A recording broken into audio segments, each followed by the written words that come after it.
First நம்ம என்ன பண்ணலாம்னா, நம்ம எல்லாருக்குமே தெரிஞ்ச எக்ஸாம்பிள், யூசுவல் எக்ஸாம்பிள் இருந்து ஸ்டார்ட் பண்ணலாம். இவர் வேலைக்கு போறாரு, மாசம் சம்பளம் கிடைக்குது. பட் திடீர்னு அடுத்த மாசம் இவர் வேலை போயிடுது. அடுத்த மாசம் சாப்பாடுக்கு கையில காசு இல்ல. இவங்க family is in which condition? Financial crisis சொல்லலாமா? இந்த டேர்ம் தெரியும் எல்லாருக்குமே.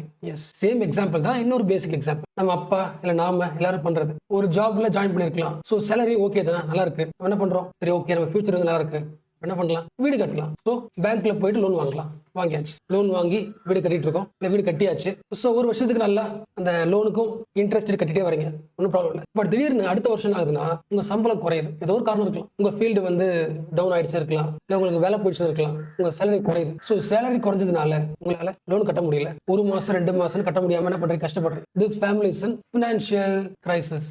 But what is the main reason? இப்போ நம்ம லைஃப் சூப்பரா இருக்கு, அப்ப இதை பேஸ் பண்ணி ஃபியூச்சர்ல வருஷம் சம்பளம் அதிகமாயிட்டே தான் இருக்க போகுது. அதனால ஒரு வீடு கட்டலாம், லோன் வாங்கி வீடு கட்டலாம். தட் இஸ் ஈஸியஸ்ட் வேலை, எல்லாரும் பண்றதுதான் யூஷுவல். பட் ஃபியூச்சர்ல நீங்க வாங்கின லோனுக்கு உங்களால எதுவுமே கட்ட முடியல. நீங்க அனௌன்ஸ் பண்றீங்க பேங்க் கிட்ட போயிட்டு, என்னால லோன் கட்ட முடியாது, கையில ₹1 இல்ல, வேலை போயிடுச்சு, என்ன பண்றீங்க? What is reason? Financial crisis. உங்ககிட்ட காசு இல்ல. ஓகே தானே? இந்த பர்சன் தான் மேல பார்த்தோம்ல, லோன் வாங்கி கட்ட முடியாது கஷ்டப்பட்டாருல, சேம் பர்சனை நிறைய கண்ட்ரிஸ் கூட கனெக்ட் பண்ண முடியும். நம்ம இந்தியா கூட கனெக்ட் பண்ண முடியும். இந்தியா அப்புறம் பார்க்கலாம். பட் இன்னொரு சிம்பிள் எக்ஸாம்பிள், மெக்சிகோ வச்சுக்கலாம். ஓகேவா? எப்படி வந்து இந்த பர்சனோட கான்ஃபிடன்ட் என்னது? இவரோட கான்ஃபிடன்ட் இஸ் ஹிஸ் சேலரி வருது, வீடு கட்டலாம். ஸோ கடன் வாங்கி வீடு கட்டலாம். Okay, same Mexico.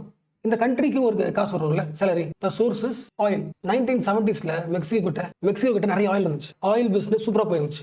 எல்லா கண்ட்ரிக்கும் ஆயில் எக்ஸ்போர்ட் பண்ணிச்சு, நிறைய காசு சம்பாரிச்சது. இப்போ என்ன யோசிக்கும்? இந்த பர்சன் மாதிரி நம்ம ஃபியூச்சர் சூப்பரா இருக்கு, ஓகே, அப்போ நம்ம கண்ட்ரி டெவலப் பண்ணணும். இதெல்லாம் முக்கியம், பேசிக் முக்கியம். ரோடு போடுறது, எலக்ட்ரிசிட்டி, கம்யூனிகேஷன், டிரான்ஸ்போர்ட் எல்லாம் முக்கியம் இல்லை? அப்ப இது எல்லாத்தையுமே நம்மளால நமக்கு வர சம்பளத்தை வச்சுக்கிட்டு, இன்கம் வச்சுக்கிட்டு, ஆயில் விற்கிறது வழியா நம்ம காசு வரதான் போகுது. அப்ப என்ன பண்ணலாம்? கடன் வாங்கிக்கலாம். So what is the first point? எனக்கு ஃபியூச்சர் ஏர்னிங்ஸ் கண்டிப்பா வரப்போகுது ஆயில்னால. ஃபியூச்சர் அதிகமாக தான் போகுது, ஆயிலோட டிமாண்ட் அதிகமாக தான் போகுது. ஸோ இப்போ கடன் வாங்கி இதெல்லாம் பண்ணிடலாம். இப்போ சேம் சிச்சுவேஷன் அந்த பர்சன் மாதிரி தான். ஃபியூச்சர்ல மெக்சிகோ நினைச்ச மாதிரி தன்னுடைய ஆயில் பிசினஸ் சரியா போகல. ரீசன், குளோபல் முழுக்க ஆயிலோட விலை இருக்குல்ல, விலை ரொம்ப கம்மியாயிடுச்சு. உன்னோட மெயின் ரிசோர்ஸே ஆயில் தான், அதுதான் விற்கிற, நீ எக்ஸ்போர்ட் பண்ற. பட் ஆயிலுக்கு அந்த அளவுக்கு ப்ராஃபிட் ஆகுது, குறையுது. பட் என்ன பண்ணிட்ட? லோன் வாங்கி, அதாவது நம்ம யோசிப்போம்ல, நம்ம சம்பளம் இவ்வளோ, இந்த சம்பளத்தால இவ்வளோ இஎம்ஐ கட்ட முடியும் யோசிப்போம்ல. பட் சம்பளமே பாதையை குறைஞ்சு போச்சுன்னா, ஸோ ஆயில்ல இருந்து வர்ற ப்ராஃபிட் ஆகுது, விலை குறைஞ்சதால கம்மியாகுது. அப்போ ரோடுக்கு, இன்ஃப்ராக்கு, ப்ராஜெக்ட்டுக்கு வாங்கின காசுக்கு வட்டி கட்ட முடியல, லிங்க் பண்ண முடியல. ஆயில் பிரைஸ் ரொம்ப கம்மியாயிடுச்சு. ஸோ எவ்வளோ எக்ஸ்போர்ட் பண்ணாலும் ப்ராஃபிட் வர முடியுது. ரெண்டாவது, கடன் வாங்கணும்ல இன்ஃப்ரா ப்ராஜெக்ட்டுக்கு, அந்த கடன் வாங்கின வட்டி ரேட் இருக்கும்ல, வட்டி ரேட் அதிகமாயிடுச்சு. ஸோ ப்ராஃபிட்டும் வரல, கட்ட வேண்டிய கடன் வட்டி அதிகமாயிடுச்சு. ஸோ டெப்ட் தான் இல்லை. ஸோ எப்படி இந்த பர்சனுக்கு தன்னோட சம்பளத்தினால ஃபினான்ஷியல் கிரைசிஸ் இருந்துச்சோ, இந்த கண்ட்ரிக்கு சேம் ஐடியா தானே. This country is facing economic crisis. Economy ஏன் வார்த்தை பயன்படுத்துறோம்? இந்த கவர்மெண்டோட ரெவன்யூ குறைஞ்சதுனால தன்னோட கண்ட்ரி ரன் பண்ண முடியாது, எம்ப்ளாய்மெண்ட் தர முடியாது. எம்ப்ளாய்மெண்ட் இல்லைன்னா மக்களால் எந்த பொருள் வாங்க முடியாது. ஒட்டுமொத்த எக்கனாமி ஆயிடுது, பிளாங்க் ஆயிடுதுல, எக்கனாமிக் கிரைசிஸ். ஸோ எல்லா கண்ட்ரியோட தன்னோட ஹிஸ்ட்ரியில், எக்கனாமிக் ஹிஸ்ட்ரியில் ஏதோ ஒரு டைம்ல சேம் லைக் எக்ஸாம்பிள், இங்க ஆயில்னா இன்னொரு கண்ட்ரி வேற ஏதாவது இருக்கலாம், ரீசன் மாறலாம், but pattern is same, economic crisis. So what is the reason for economic crisis? Loan burden சொல்லலாமா? கடன் வாங்கினது வட்டி கட்ட முடியல, லோன் பர்டன் சொல்லலாம். இன்னொரு வார்த்தை டெப்ட் ட்ராப். கரெக்ட் தானே? கடன்ல மாட்டியாச்சு, டெப்ட் ட்ராப். ஓகேல, இப்போ இன்னொரு எக்ஸாம்பிள் பார்க்கலாமா? சரி, உங்களுக்கு ஓவரால் ஒரு எக்கனாமிக் கிரைசிஸோட பிக்சர் தெரிஞ்சு போச்சு. பட் மைண்டுக்குள்ள விஷுவலைஸ் பண்றதுக்கு சில எக்ஸாம்பிள்ஸ் பார்த்தா லாங் டர்ம்ல நமக்கு யோசிக்க முடியல விஷுவலைசேஷன். அதுக்காக பிரேசில் வச்சுக்கலாம். Again same 1980s, Mexico 1970s, Brazil 80s, India 1990s. What is the point? அந்த லாஸ்ட் 30 இயர்ஸ்ல அந்த டைம்ல நிறைய கண்ட்ரீஸ்ல இந்த ப்ராப்ளம் வந்துச்சு. நம்ம கண்ட்ரி டெவலப் ஆகுது, சூப்பரா போயிட்டு இருக்கு. அப்ப என்ன பண்ணலாம்? கடன் வாங்கி டெவலப் பண்ணலாம். இது ஒரு மாடல் தான். பிரேசில் பார்க்கலாம். Same, the Brazil economy is growing fast, செம்மையா போயிட்டு இருக்கு. என்ன அர்த்தம்? கவர்மெண்ட் நிறைய காசு வருது. இந்த காசை வச்சுக்கிட்டு இப்பவே என்ன பண்ணிடலாம்? ஹைவேஸ், இண்டஸ்ட்ரீஸ் பார்த்தோம்ல, எலக்ட்ரிசிட்டி, கம்யூனிகேஷன் எல்லாத்தையும் டெவலப் பண்ணிடலாம். ஏன்னா அதெல்லாம் முக்கியம். அது இல்லைன்னா எக்கனாமி வேஸ்ட் தானே. ஒரு பொருள் உற்பத்தி பண்ணியாச்சு, அதை இங்கிருந்து இன்னொரு இடத்துக்கு கொண்டு போகணும். ரோடே இல்லைன்னா உற்பத்தி பண்ணதே வேஸ்ட். ரோடு முக்கியம், டிரான்ஸ்போர்ட் செக்டாரும் முக்கியம், எலக்ட்ரிசிட்டி முக்கியம், கம்யூனிகேஷன் முக்கியம், நிறைய இருக்குல்ல. அப்போ எல்லா கண்ட்ரி டெவலப் ஆகும்போது அதுக்கு இன்வெஸ்ட் பண்ணி யோசிக்கிறது கரெக்ட். பட் இதுக்கெல்லாம் என்ன தேவை? we need huge money தானே. அப்போ அவ்வளோ அமௌண்ட் ஆஃப் மணி ஒரு டெவலப்பிங் கண்ட்ரியா இருக்குமா? கடன் வாங்கி தான் ஆகணும். இன்டர்நேஷனல் லோன்ஸ்லாம் இருக்குல்ல, அந்த வட்டி ரொம்ப கம்மியாக தான் இருக்கும். ஜென்ரலா வட்டி ரேட் ரொம்ப கம்மியாக இருக்கும். அந்த வட்டிக்கு வாங்கி நம்ம பிசினஸ் பண்ணா சூப்பராக தான் இருக்கும், ப்ராஃபிட் தான் ஆல்மோஸ்ட். பட் பிரேசில் என்ன பண்ணுச்சுன்னா, ஃபர்ஸ்ட் ஃபாரின்ல இருந்து மணியை வாங்குச்சு, பாரோ பண்ணுவாங்கல்ல, லெண்டிங் வாங்குச்சு. இது ஒண்ணு. ரெண்டாவது, தன்னுடைய பணத்தை அதுவே பிரிண்ட் செய்து மக்களுக்கு கொடுத்தது. லாஜிக் புரியுதா? என்கிட்ட காசு இல்ல, ஒரு ரோடு போடணும், என்ன பண்றேன்? நானே என்னோட காசை பிரிண்ட் பண்ணி ரோடு போடுறேன். மைண்ட்ல அந்த படம் வருதா? ரோடு போடணுமா, கையில காசு இல்லையா, பணத்தை அடிக்கிறேன், அடிச்சு ரோடு போட போறேன். இந்த காசு யாருக்கு போகும்? மக்களுக்கு தானே போகும். அவங்க தான் ரோடு போட போறாங்க. இந்த காசு யாருக்கு போகுது? மக்களுக்கு போகுது. ஸோ இந்த சிச்சுவேஷனோட ப்ராப்ளம் புரியுதா உங்களுக்கு? நம்ம கையில காசு இருக்கிற விஷயம் கிடையாது. கவர்மெண்ட் என்ன பண்ணலாம்? பிரிண்ட் பண்ணி கொடுத்துடலாம். பட் நீ மார்க்கெட்டுக்கு போற, மொத்தமாவே ஒரு 4 பொருள் தான் இருக்கு வாங்குறது. இப்போ எல்லாரும் கையில காசு வந்துச்சு, ஃப்ரீயாவே கொடுத்தாச்சு காசு. எல்லாரும் என்ன பண்ணுவீங்க? அந்த பொருள் வாங்க போவீங்க. பொருள் விலை என்ன ஆகும்? அதிகமாகும். இன்ஃப்ளேஷன். 4 பொருள் இருக்கு, எல்லா மக்கள்கிட்ட காசு இருக்கு, டிமாண்ட் பண்றோம், பொருள் விலை அதிகமாகும். இன்ஃப்ளேஷன். லாஜிக் புரியுதா? சி, இப்போ நம்ம கிட்ட கையில ஒரு காசு இருக்குன்னா, அந்த காசு எப்படி இருந்துச்சுன்னா, நாம மார்க்கெட்டுக்கு ஒரு பொருளை ப்ரொடியூஸ் பண்ணியிருக்கோம், நம்ம உழைச்சு ஒரு பொருள் உற்பத்தி பண்ணதுனால நமக்கு காசு வந்திருக்கு. அதே மாதிரி இன்னொருத்தவர் அவரு உழைச்சு ஒரு பொருளை ப்ரொடியூஸ் பண்ணதுனால அவருக்கு சம்பளம் கிடைச்சிருக்கு, மார்க்கெட் பொருள் இருக்கு. லேபர் தான் காசா மாறி இருக்கு. அப்போ லேபரா மாத்தாம நீ எந்த ப்ரொடக்டிவிட்டி பண்ணாம காசு மட்டும் வச்சிருந்தா என்ன ஆகும்? யோசிக்க முடியாது. அப்போ இந்த 2 பேரும் என்ன பண்றாங்கன்னா, தன்னோட லேபர் தான் காசா மாறி இருக்கு. மறுபடியும் இந்த காசை கொடுத்துட்டு தன்னோட லேபர் தான் வாங்குறாங்க. லாஜிக் புரியுதா? அப்ப காம்ப்ளெக்ஸா யோசிங்க. ஒரு கண்ட்ரில கோடிக்கணக்கான மக்கள் கோடிக்கணக்கான பொருளை உற்பத்தி பண்றாங்க. எல்லா பொருளும் இங்க இருக்கும். உற்பத்தி பண்ணி அந்த லேபருக்காக காசு வாங்கிக்கிறாங்க. அந்த காசை எடுத்துட்டு போயிட்டு தனக்கு பிடிச்ச ஏதோ ஒரு பொருள், அந்த கோடி பேர் இருக்காங்களே, அந்த கோடி பேர் உற்பத்தி பண்ண ஏதோ ஒரு பொருள் நாம என்ன பண்ணிப்போம்? வாங்கிப்போம். அதே அந்த காசை நம்ம உழைப்பு கொடுத்து அந்த பொருள் வாங்கிப்போம். லாஜிக் புரியுதா? இப்படி யோசிங்க. அப்ப யாருமே உழைக்காம லேபரை தராம வெறும் கையில காசு மட்டும் வச்சிருக்காங்கன்னா மார்க்கெட்டுக்கு போனா பொருள் எதா இருக்குமா? எதுவுமே இருக்காது. அப்ப என்ன ஆகும்? மணியோட வேல்யூ, மணி வேல்யூ வேஸ்ட் இல்ல. அப்ப எவ்வளவு லேபர் வேல்யூ போடுறோமோ அந்த அளவுக்கு தான் மணி வேல்யூ கிரியேட் ஆகும். இது புரிஞ்சுல? எக்கனாமிக் சர்க்குலேஷன் இந்த இடத்துல தேவையில்லை, but maybe. So what is the problem of Brazil? Money print பண்ணி கொடுத்தாச்சு, பட் மணி கொடுத்த அளவுக்கு சப்ளை சைட்ல மார்க்கெட்ல பொருள் இல்லை. என்ன ஆகும்? எல்லா பொருள் விலையும் அதிகமாகுது. இன்ஃப்ளேஷன். இப்போ நான் யோசிக்கிறேன், நான் ஒரு வீட்டு ஓனர், ஓகே, பிரேசில்ல வாழ்றேன். கடைக்கு போனா எல்லா பொருள் விலையும் அதிகமாயிடுச்சு. என்னால என் கையில இருக்க காசை வச்சுக்கிட்டு எந்த பொருள் வாங்க முடியல. அடுத்து என்ன பண்ணுவேன்? என் வீட்டுக்கு வாடகை வரவங்களுக்கு வாடகை அதிகமாக்குறேன். ஒவ்வொருத்தரும் என்ன பண்றாங்க? தன்னோட காசு சேவ் பண்றதுக்கு, மார்க்கெட்ல பொருள் வாங்குறதுக்கு கையில காசு கம்மியா இருக்கு, லேண்ட் இருந்துச்சுன்னா லேண்ட் ரேட் அதிகமாக்குறது. ஸோ எல்லாரும் தனக்கிட்ட என்ன ப்ராப்பர்ட்டி இருக்கோ அதுக்கு விலை அதிகமாக்கி காசு சம்பாரிச்சு முடிஞ்ச அளவுக்கு பொருள் இன்னைக்கு வாங்கிக்கலாம். ஏன்னா பிரேசில்ல ஒவ்வொரு நாளும் விலை அதிகமாயிட்டே இருக்கு. சீக்கிரமா போயிட்டு என்ன பண்ணலாம்? இன்னைக்கு வாங்கிடலாம். அப்ப எல்லாரும் என்ன பண்றாங்க? ஒரே நாள் போறாங்க. நாளைக்கு விலை அதிகமாயிடும், அடுத்த வாரம் இன்னும் விலை அதிகமாயிடும். அப்ப இன்னைக்கே என்ன பண்றாங்க? எல்லாரும் market, the price is skyrocketing 2000 per year, 2000%. ஒரு பொருளோட விலை வந்து 10%, 100%, 500%, 1000%, 2000% அளவுக்கு ஒவ்வொரு பொருளோட விலையும் அதிகமாகும். எக்கனாமி என்ன ஆகும்? அகைன் கொலாப்ஸ் தான் ஆகும். இப்போ அடுத்து நியர்பை இந்தியா வரலாம். Same 1990s, India is developing, same idea, same work. எல்லா இண்டஸ்ட்ரி டெவலப்மெண்ட்டுக்கும் என்ன தேவைப்படுது? ஆயில் தேவைப்படும், மெஷின்ஸ் தேவைப்படும், டெக்னாலஜி தேவைப்படும். லாஜிக் புரியுதா? இண்டஸ்ட்ரிக்கு தேவையான எல்லா இன்புட்ஸ் என்ன பண்றோம்? இம்போர்ட் பண்றோம். என்ன தேவைப்படுது நமக்கு? நம்ம கண்ட்ரியை ஓரளவு ரன் பண்றதுக்கு ஃபாரின் கரன்சி தேவைப்படுகிறது. ஆயில் வாங்கணும், இன்புட்டை வாங்கணும். அந்த எல்லா பொருள் வாங்குறதுக்கு என்ன தேவை? டாலர்ஸ் தேவை. ஸோ ஓரளவுக்கு நம்ம கிட்ட இருக்கிற டாலர்ஸ் வச்சு மேனேஜ் பண்ணிக்கிட்டு ஆயில், மிஷின்ஸ், இன்புட் எல்லாம் வாங்கிட்டு கண்ட்ரி டெவலப் பண்ணிருந்தோம். திடீர்னு என்ன ஆகுது? கல்ஃப் வார் ஷாக். சேம் வார்த்தை இப்போ பொருந்தும்ல. அதே கல்ஃப், அதே வார், அதே ஷாக். வார் நடக்கிறதுனால ஆயில் வர்றது கஷ்டம், ஆயில் பிரைஸ் அதிகமாகுது, டபுள் தி ரேட் ஆகுது. நம்ம பிளான் பண்ணுவோம்ல, நம்ம சம்பளத்தை வச்சுக்கிட்டு இவ்வளவு சம்பளம்னா இதை வச்சுட்டு இவ்வளவு பொருள் வாங்க முடியும், பேலன்ஸ் பண்ணியாச்சு. திடீர்னு ஆகுது, எல்லா பொருளும் டபுள் ஆகுது. பட் இன்கம் எப்படி இருக்கு? அதே மாதிரி இருக்கு. ஸோ ரொம்ப நமக்கு பண்ண முடியல. அடுத்த 2 மாசத்துக்கு மட்டும் தான் கையில காசு இருக்கு இந்தியா கிட்ட பொருள் வாங்குறது. ஸோ நம்ம கிட்ட என்ன கிடையாது? ஃபாரின் கரன்சிஸ் இல்ல, ஃபாரின் எக்ஸ்சேஞ்ச் இல்ல. ஏன்னா முக்காவாசி காசு ஆயிலுக்கே கொடுத்தாச்சு, ஆயில் விலை அதிகமாயிடுச்சு. So 3 country 3 problem. அதாவது பேட்டர்ன் சொல்றேன், ஓரளவுக்கு புரிஞ்சுக்கிற pattern. Mexico excessive external borrowing, நிறைய வெளிநாட்டுல இருந்து கடன் வாங்கினதுனால மாறிக்கிட்டாங்க. Brazil excessive money printing, inflation. India foreign exchange சுத்தமா shortage. So balance of payment crisis. நமக்கு ஆயில் தேவைப்படுது, அதுக்கு பே பண்றது கையில் காசு இல்லை. கிரைசிஸ் எப்படி பார்த்தாலும் எண்ட் இஸ் எக்கனாமிக் கிரைசிஸ். அடுத்து பாத்தீங்களா, இந்த 3 கண்ட்ரியோட இன்னொரு காமன் பேட்டர்ன் என்னன்னா, அந்த கண்ட்ரில இருக்கிற அந்த கவர்மெண்ட் இருக்குல்ல, அந்த கவர்மெண்ட் தான் இண்டஸ்ட்ரி வைக்குது, மக்களுக்கு வேலை கொடுக்குது, கடன் வாங்கி இன்வெஸ்ட் பண்ணுது, ரோடு போடுது, எல்லாம் என்ன பண்ணுது?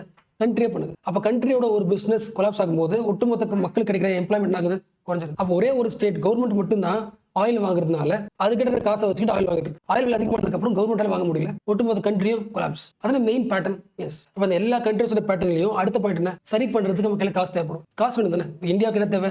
காசு தேவை. ஸோ எந்த கண்ட்ரிலாம் எக்கனாமிக் கிரைசிஸ்ல கஷ்டப்படுதோ அந்த கண்ட்ரிஸ் சேஃப்கார்ட் பண்றதுக்கு வேர்ல்டு பேங்க், இன்டர்நேஷனல் மானிட்டரி ஃபண்டா, IMF, இவங்க கூட இருக்கிற யூஎஸோட ஃபண்ட், ட்ரெஷரி ஃபண்ட், இவங்க எல்லா கண்ட்ரிஸ் ஹெல்ப் பண்ணுவாங்க. இந்தியாவுக்கு ஆயில் வாங்க காசு இல்லையா? கரன்சி கம்மியா வச்சிருக்கீங்களா? நாங்க உங்களுக்கு லோன் தரோம். பட் ஜஸ்ட் காசு கொடுக்கறதுனால மட்டும் உங்க கண்ட்ரி ஸ்டேபிள் ஆகாது. உங்க கண்ட்ரி எக்கனாமிக்கலா கொலாப்ஸ் ஆயிருக்குன்னா வாட் இஸ் தி ரீசன்? கண்ட்ரிக்குள்ள ஒரு ப்ராப்ளம் இருக்கு, எக்கனாமிக் ஸ்ட்ரக்சரல் ப்ராப்ளம் இருக்கு, மாத்திக்கலாம். இந்த ஐடியாஸை ஃபாலோ பண்ணா ஆட்டோமேட்டிக்கா நீங்க ஸ்டேபிள் ஆயிரலாம். ஃபார் எக்ஸாம்பிள், எல்லா கவர்மெண்டோட மெயின் ப்ராப்ளம் என்ன? எல்லாருமே செலவு பண்றீங்க, இன்வெஸ்ட் பண்றீங்க, பட் கையில காசு இல்லாமலே செலவு பண்ணிட்டு இருக்கீங்க. ஸோ ஃபர்ஸ்ட் உங்க பட்ஜெட்ல செலவை குறைங்க. எவ்வளவு கையில காசு இருக்கோ அந்த அளவுக்கு கூட செலவு பண்ணுங்க. ஸோ உங்களோட பட்ஜெட் பற்றாக்குறை இருக்குல்ல, அந்த பற்றாக்குறை குறைங்க. நிறைய கடன் வாங்கி அந்த பற்றாக்குறை மேனேஜ் பண்ணாதீங்க. So what is first point? Excessive borrowing வாங்காதீங்க. பட்ஜெட்டை ஸ்டேபிளா மேனேஜ் பண்ணுங்க. First point. இன்னொரு முக்கியமான பாயிண்ட், எல்லா கவர்மெண்ட் என்ன பண்றீங்க? உங்க கண்ட்ரில இருக்க எல்லா விஷயத்துக்கும் நீங்க தான் வேலை செய்றீங்க. அது பண்ணாதீங்க. நீங்க பண்ண வேண்டியது 3 விஷயம் தான். எஜுகேஷன், இல்ல ஹெல்த், இல்ல இன்ஃப்ராஸ்ட்ரக்சர். சில பேசிக் வேலையை மட்டும் தான் கவர்மெண்ட் பண்ணணும், மற்ற எதுவுமே ஃப்ரீயா விட்டுறணும். யார் பண்ணுவாங்க? பிரைவேட் செக்டர் பண்ணட்டும். நீங்க பண்ணீங்கன்னா நீங்க ஒரு ஆள் தான் பண்ணுவீங்க. நீங்க மார்க்கெட்டை ஃப்ரீயா விட்டீங்கன்னா ஒவ்வொருத்தவங்க ஆரம்பிச்சு நிறைய பேர் அதே இண்டஸ்ட்ரி ஆரம்பிப்பாங்க. ஸோ 100 இண்டஸ்ட்ரி வரும், நிறைய பேருக்கு எம்ப்ளாய்மெண்ட், உங்களுக்கு ஒர்க் ஈஸியாகும். கவர்மெண்ட் ட்ராப் ஆகாது. லாஸ்டா பேசின கடை தெரியல, அகைன் சொல்லிடுறேன். ஃபர்ஸ்ட் பாயிண்ட், ஒரு கவர்மெண்ட்டுக்கு ஒரு ஸ்டேட்டுக்கு பிசிக்கல் டிசிப்ளின் இருக்கணும். எவ்வளவு காசு இருக்கோ அந்த செலவு பண்ணணும். First point. செகண்ட் பாயிண்ட், எல்லா வேலையும் நீயே பண்ணாது. மக்களுக்கு தேவையான எஜுகேஷன் ஹெல்த் மட்டும் நீ செலவு பண்ணு. மற்ற செலவு நீ பண்ணாது. உங்க கையில காசு கம்மியா இருக்கு, மற்ற செலவை மக்கள்கிட்டே விட்டுரு. அவங்க படிச்சு வராங்க, அவங்க என்ன பண்ணுவாங்க, இண்டஸ்ட்ரி ஆரம்பிப்பாங்க. அப்ப நிறைய பேர் இன்வெஸ்ட் பண்ணாதான் நிறைய காசு வரும். அண்ட் தேர்ட் இம்பார்ட்டன்ட் திங், கண்ட்ரில டாக்ஸ் ரொம்ப அதிகமா இருக்கு. என்ன பண்ற நீ தான் எல்லா ஒர்க்கும் பண்றதுனால டாக்ஸ் அதிகமாக வாங்கிக்கிற. அது பண்ணாது. டாக்ஸ் ரொம்ப கம்மியா வச்சு. ஏன்னா இப்போ எல்லாருமே இண்டஸ்ட்ரி ஆரம்பிக்க போறாங்கன்னா எல்லா இன்வெஸ்டர்ஸ் கிட்டையும் டாக்ஸ் அதிகமாக வாங்குறேன்னா உங்க கண்ட்ரில இன்வெஸ்ட் பண்ண போயிடுவாங்க. நமக்கு வர ப்ராஃபிட் எல்லாமே டாக்ஸா போயிடுது. எதுக்கு இன்வெஸ்ட் பண்ணி யோசிப்பாங்க. அப்ப என்ன பண்ணுன்னா டாக்ஸை கம்மியாகிட்டு டாக்ஸோட பேஸ் இருக்குல்ல ப்ராடன் பண்ணு. அதாவது இண்டஸ்ட்ரிக்கு மட்டும் தான் டாக்ஸ் போடுவேன், அவங்களுக்கு அதிகமான டாக்ஸ் சொல்றதை விட எல்லா பொருளுக்கும் டாக்ஸ் போடு, கம்மியாக்கிக்கும். அப்ப எல்லாரும் கொஞ்சம் கொஞ்சமா கட்டுவாங்க, உனக்கு வரும்போது அதிகமா இருக்கும். ஸோ டாக்ஸோட பேஸ் நிறைய விஷயங்களுக்கு டாக்ஸ் போடு, கம்மியா போடு, எல்லாருக்கும் ஈஸியாகவும் இருக்கும், உனக்கு கரெக்ட் ஆகும்போது நிறைய வந்துடும். ஸோ உன் கண்ட்ரில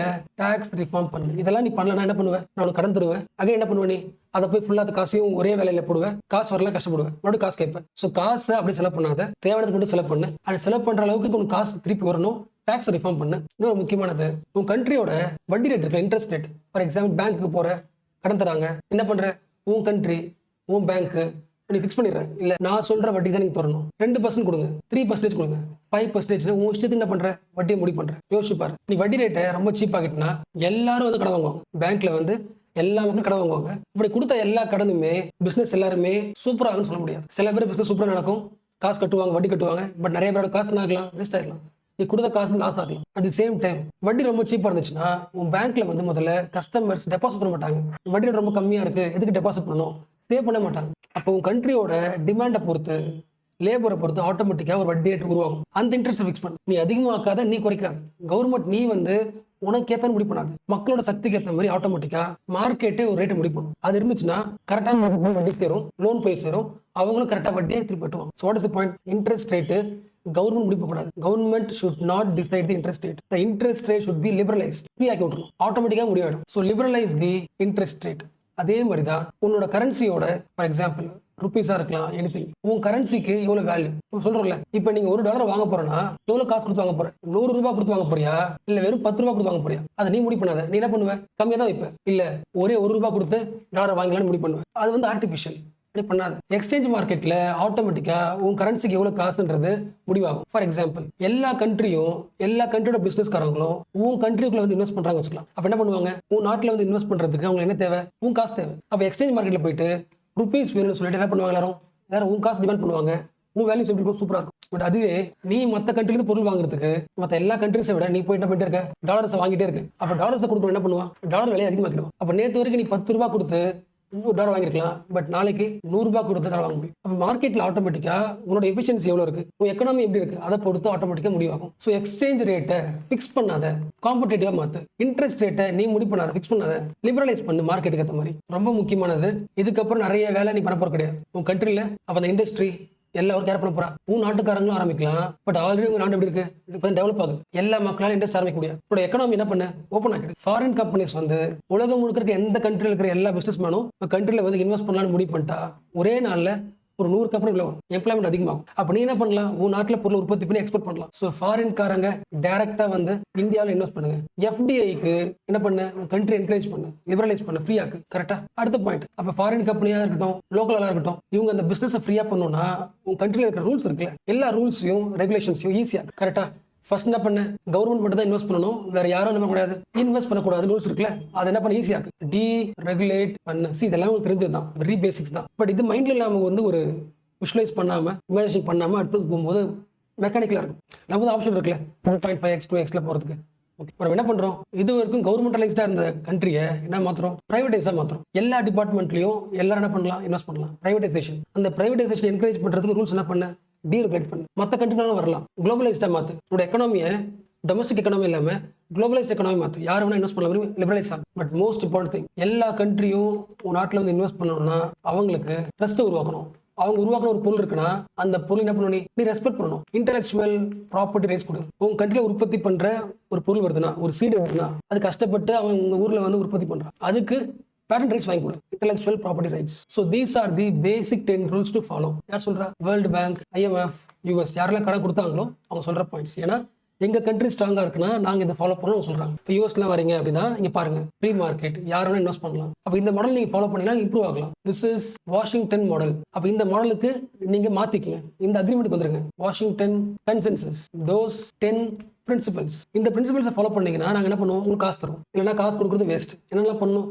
காசு தரோம். முதல்ல fiscal discipline is most important. ரெண்டாவது பப்ளிக் ஸ்பெண்டிங் பண்ண போறோம்னா சில விஷயம் மட்டும் பண்ணு. எஜுகேஷன், ஹெல்த், இன்ஃப்ராஸ்ட்ரக்சர் சில விஷயம் மட்டும் பண்ணு. அதுக்கு புரியல, தேவையில்லாத சப்சிடிஸ், தேவையில்லாம எல்லா பொருள் விலையும் குறைக்காத. எஜுகேஷன் தரியா, ஹெல்த் தரியா, ஓகே. அரிசி விலையை கம்மியாக்குறது, கேஸ் விலையை கம்மியாக்குறது, எல்லா பொருள் விலையும் கம்மியாக்கிட்டு இருக்காது. எப்படி கம்மியாக்குற? நீ ஒரு பொருளை வாங்குற, நீ காசு கொடுத்தா வாங்குற, பட் அதே காசுக்கு விற்காம கம்மியா விற்கிற, உனக்கு லாஸ் ஆகுது. ஸோ கவர்மெண்ட் தன்னோட செலவை, சப்சிடிஸை குறைக்கணும். எஜுகேஷனுக்கு, ஹெல்த்துக்கு எதுக்கு தேவையோ அது மட்டும் பண்ணு. மூணாவது டாக்ஸை ரிஃபார்ம் பண்ணு. நாலாவது இன்ட்ரெஸ்ட் ரேட்டை லிபரலைஸ் ஆக்கு. எக்ஸ்சேஞ்ச் ரேட்டை, ஃபிஃப்த் ஒன், எக்ஸ்சேஞ்ச் ரேட்டை காம்படிட்டிவா மாத்து. ஆறாவது முக்கியமானது, எல்லா பொருளும் உன் கண்ட்ரியாலே உற்பத்தி பண்ண முடியாது. மற்ற கண்ட்ரிஸ் கிட்ட இருந்து நீ பொருள் வாங்க. ட்ரேடை என்கரேஜ் பண்ணு. என்ன பண்ணாத? பிளாக் பண்ணாத. மற்ற கண்ட்ரிஸ் ஒரு பொருள் உங்க ஊருக்கு விற்க வராங்கன்னா டேரிஃப் போடாத. டேரிஃப் 0 ஆகிக்கும். Free trade. அப்ப ரெண்டு பண்ணலாம். உன் கண்ட்ரில வந்து கம்பெனி ஆரம்பிச்சு ஃபாரின் டைரக்ட் இன்வெஸ்ட்மெண்ட் பண்ணலாம். அண்ட் ஆல்சோ மற்ற கண்ட்ரியோட பொருளும் என்ன பண்ணலாம்? பிசினஸ் பண்ணலாம். ரெண்டுமே யூஸ்ஃபுல் தான். So ட்ரேடை ஈஸியாக்கு, FDI அதிகமாக்கு. FDIக்கான ரூல்ஸை டீரெகுலேஷன் பண்ணு. டீரெகுலேஷன் பண்ணாதான் நிறைய செக்டர்ஸ் பிரைவேடைசேஷனாக மாறும். அந்த பிரைவேடைசேஷனை, FDIயை என்கரேஜ் பண்றதுக்கு ப்ராப்பர்ட்டி ரைட்ஸ் கொடு, இன்டெலெக்சுவல் ப்ராப்பர்ட்டி ரைட்ஸ் கொடு. These are the basic principles for Washington consensus. பேசிக்ஸ்ல எக்கனாமிக் கிளாஸ்ல பார்த்தது. ஸோ ஓகே இல்ல. இப்போ நெக்ஸ்ட் போறதுக்கு முன்னாடி நீங்க யோசிங்களேன், இவங்க சொன்ன ஒரு 10 பிரின்சிபல்ஸ் ஃபாலோ பண்ணும்போது கேட்க எப்படி இருக்கு? இப்போ கேட்கும்போது ஓரளவுக்கு கரெக்டாக இருக்க மாதிரி தோணுதில்ல? கரெக்ட் தான், கவர்மெண்ட் எல்லா ஒர்க்கும் பண்ணுது, எல்லாத்தையும் ஹேண்டில் பண்ண முடியாது, நிறைய பேர் தேவை, எல்லாரும் சேர்ந்து ஒர்க் பண்ணலாம். கரெக்டா? அப்ப அந்த 10 பிரின்சிபல்ஸும் 10 ஐடியாஸும் சிம்பிளா ஒரு 3 வார்த்தை சொல்லிடலாம்ல. ஒரு ஐடியா சொல்றேன், லிபரலைசேஷன், பிரைவேடைசேஷன், குளோபலைசேஷன்ல இந்த 10 பிரின்சிபல்ஸோட எய்ம் என்னவா இருக்கு? உன் கண்ட்ரியை லிபரலைஸ் பண்ணு, உன் கண்ட்ரிக்குள்ள பிரைவேடைசேஷன் உருவாக்கு, உன் கண்ட்ரிக்குள்ள யார் வேணா வரலாம், குளோபலைசேஷன். நீ என்ன பண்ணு? போய் ட்ரேட் பண்ணு. பட் வாட் இஸ் தி ப்ராப்ளம்னா, நம்ம வில்லேஜ்ல ஒரு டாக்டர் இருப்பார்ல, டாக்டர் என்ன பண்ணுவாரு? அந்த வில்லேஜ்ல எந்த நோய் வந்தாலும் சரி, ஃபீவர், கால் வலி, இல்ல தலைவலி, எந்த நோய் வந்தாலும் ஒரே மெடிசன், இந்த மெடிசன் சாப்பிட்டுருக்க சரியா போயிடும். ஸோ இங்க என்ன ப்ராப்ளமோ same problem in economy. So core problem புரிஞ்சுல. இந்த 1970ஸ்ல, 80ஸ்ல, 90ஸ்ல ஆப்பிரிக்கா, ஏசியா, லாட்டின் அமெரிக்கா இந்த கான்டினென்ட்ல இருந்து எந்த கண்ட்ரீஸும் எக்கனாமி சரியில்லை, காசு பத்தல, காசு கேட்க கடன் வந்துச்சுன்னா இந்த கண்ட்ரி வந்து எக்கனாமிக் கிரைசிஸ்ல இருக்கு, சரி பண்ணணும் அப்படின்னு சொல்லிட்டு வேர்ல்டு பேங்க்ல, IMFல காசு கேட்டுச்சுன்னா இந்த ஒவ்வொரு கண்ட்ரீஸ்ல இருக்கிற யூனிக் ப்ராப்ளம் என்ன அனலைஸ் பண்ணாம எல்லாருக்கும் ஒரே மெடிசன், தோஸ் 10 எக்கனாமிக் கமாண்ட்மெண்ட்ஸ். இந்த 10 கமாண்டை ஃபாலோ பண்ணு, இந்த 10 பிரின்சிபல்ஸ் ஃபாலோ பண்ணு. So this is the problem. உங்களுக்கு புரியுதுல? Same like UPSC academies. உங்க கிளாஸ் ரூம்ல 100 பேர் இருப்பாங்க, 100 பேரோட படிக்கிற மெத்தட் வேற, ப்ராப்ளம் வேற, பட் தர சொல்யூஷன் டெம்ப்ளேட் ஒரே மாதிரி. அப்ப யாருக்கு கிளிக் ஆகுதோ அந்த 10 பேர் பாஸ் பண்ணுவாங்க. Same application here also. So இது வரைக்கும் பார்த்தது கன்க்ளூஷன் என்ன? ஒரு கண்ட்ரிக்கு எக்கனாமிக் கிரைசிஸ் வருதுன்னா நீ போயிட்டு ஹெல்ப் கேட்கறனா இந்த வேர்ல்டு பேங்க், IMF என்ன பண்ணல? உனக்கு ஃப்ரீயா காசு கொடுத்துடல, சில கண்டிஷன்ஸ் கொடுக்குதா? These are the forced agreement. உனக்கு பிடிக்குதோ இல்லையோ உனக்கு காசு வேணா ஃபாலோ பண்ணி ஆகணும். கண்டிஷனாலிட்டி, இந்த வார்த்தை முக்கியம். கண்டிஷனாலிட்டி, இந்த கண்டிஷனோட காசு தருவோம். கரெக்டா? பட் அவங்க சொல்ற பாயிண்ட் என்ன? ஒரு கண்ட்ரியோட எக்கனாமியை கவர்மெண்ட் நடத்துறதை விட ஒரு பிசினஸ் பீப்புள் பிரைவேடைசேஷன் நடந்துச்சுன்னா எக்கனாமி எஃபிஷியன்டா இருக்கும். ஒரு கவர்மெண்டால எந்த வேலையும் எஃபிஷியன்ஸா பண்ண முடியாது. ஸோ வைக்கிற ப்ராப்ளமே எஃபிஷியன்சி. ஒரு கவர்மெண்ட் எஃபிஷியன்ஸா ஒர்க் பண்ணிருந்துச்சுன்னா எப்படி கடன் பிரச்சனை வரும்? நீ கடன் வாங்க போற? நம்ம கவர்மெண்டோட எக்கனாமிக் ஆக்டிவிட்டியில எஃபிஷியன்சி கிடையாது.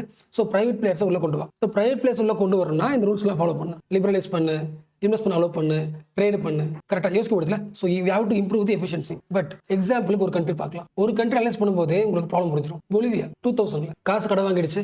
கடன் வாங்கிட்டாலே இதுக்கப்புறம் இது வரைக்கும் எந்த சர்வீசஸ்லாம் கவர்மெண்ட் பண்ணிச்சோ கவர்மெண்ட் சர்வீஸ் எல்லாத்தையும் பிரைவேடைசேஷன் தான் பண்ணணும், பிரைவேட் கம்பெனிஸ் தான் பண்ணணும். அந்த வேலையை பிரைவேட் கம்பெனி உங்க ஊருக்காரங்களும் பண்ணலாம், வெளிநாட்டுக்காரங்களும் வந்து பண்ணலாம். ஸோ பொலிவியன் கவர்மெண்ட் பண்ணிட்டு இருந்த ஒரு முக்கியமான service water supply to the people. இந்த கவர்மெண்ட் சர்வீஸ் எக்ஸாம்பிள் சொல்றேன், எல்லாமே பிரைவேடைசேஷன் தான். Example privatise ஆக்கப்படுகிறது. பொலிவியால ஒரு சிட்டி இருக்கு, கொச்சாம்பா. இந்த கொச்சாம்பா சிட்டிக்கே தண்ணி வேணும்னா ஒரே ஒரு பிரைவேட் கம்பெனி, பெஸ்டெல். ஸோ இந்த கம்பெனி என்ன பண்ணுது? உள்ள வருது, வாட்டர் சப்ளை தான் பண்ணுது, American company. So water quality சரியா இருக்கணும்னா வாட்டர் பிரைஸ் அதிகமாக்குறாங்க. ஒரே நாள்ல வழக்கமா இருந்த பிரைஸை விட, கவர்மெண்ட் வச்ச பிரைஸை விட 50% பிரைஸ் அதிகம். ஃபார் எக்ஸாம்பிள், ஒரு நாளைக்கு பொலிவியால ஒர்க் பண்ற லேபரோட சம்பளம் ஒரு நாளைக்கு 200 ரூபாய்னா வாட்டர் காஸ்டே 100 ரூபாய். தன்னோட பாதி சம்பளம் தண்ணி குடிக்கிறதுக்கே போயிடுது. அப்ப ஃபேமிலி என்ன பண்ணுவாங்க?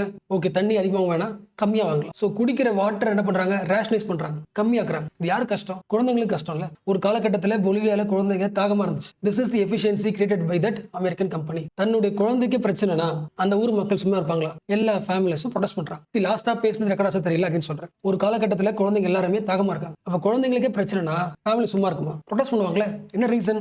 பீக்குக்கு போயிடுச்சு ப்ராஃபிட். ஃபார் எக்ஸாம்பிள், உங்க ஊர்ல மழை வந்துச்சுன்னா அந்த ரெயின் வாட்டர் கலெக்ட் பண்ணுவோம்ல, ரூஃப் டாப்ல சேவ் பண்ணுவோம்ல. ரெயின் வாட்டரை கூட நீங்க சேவ் பண்ணக்கூடாது. என்ன ரீசன்?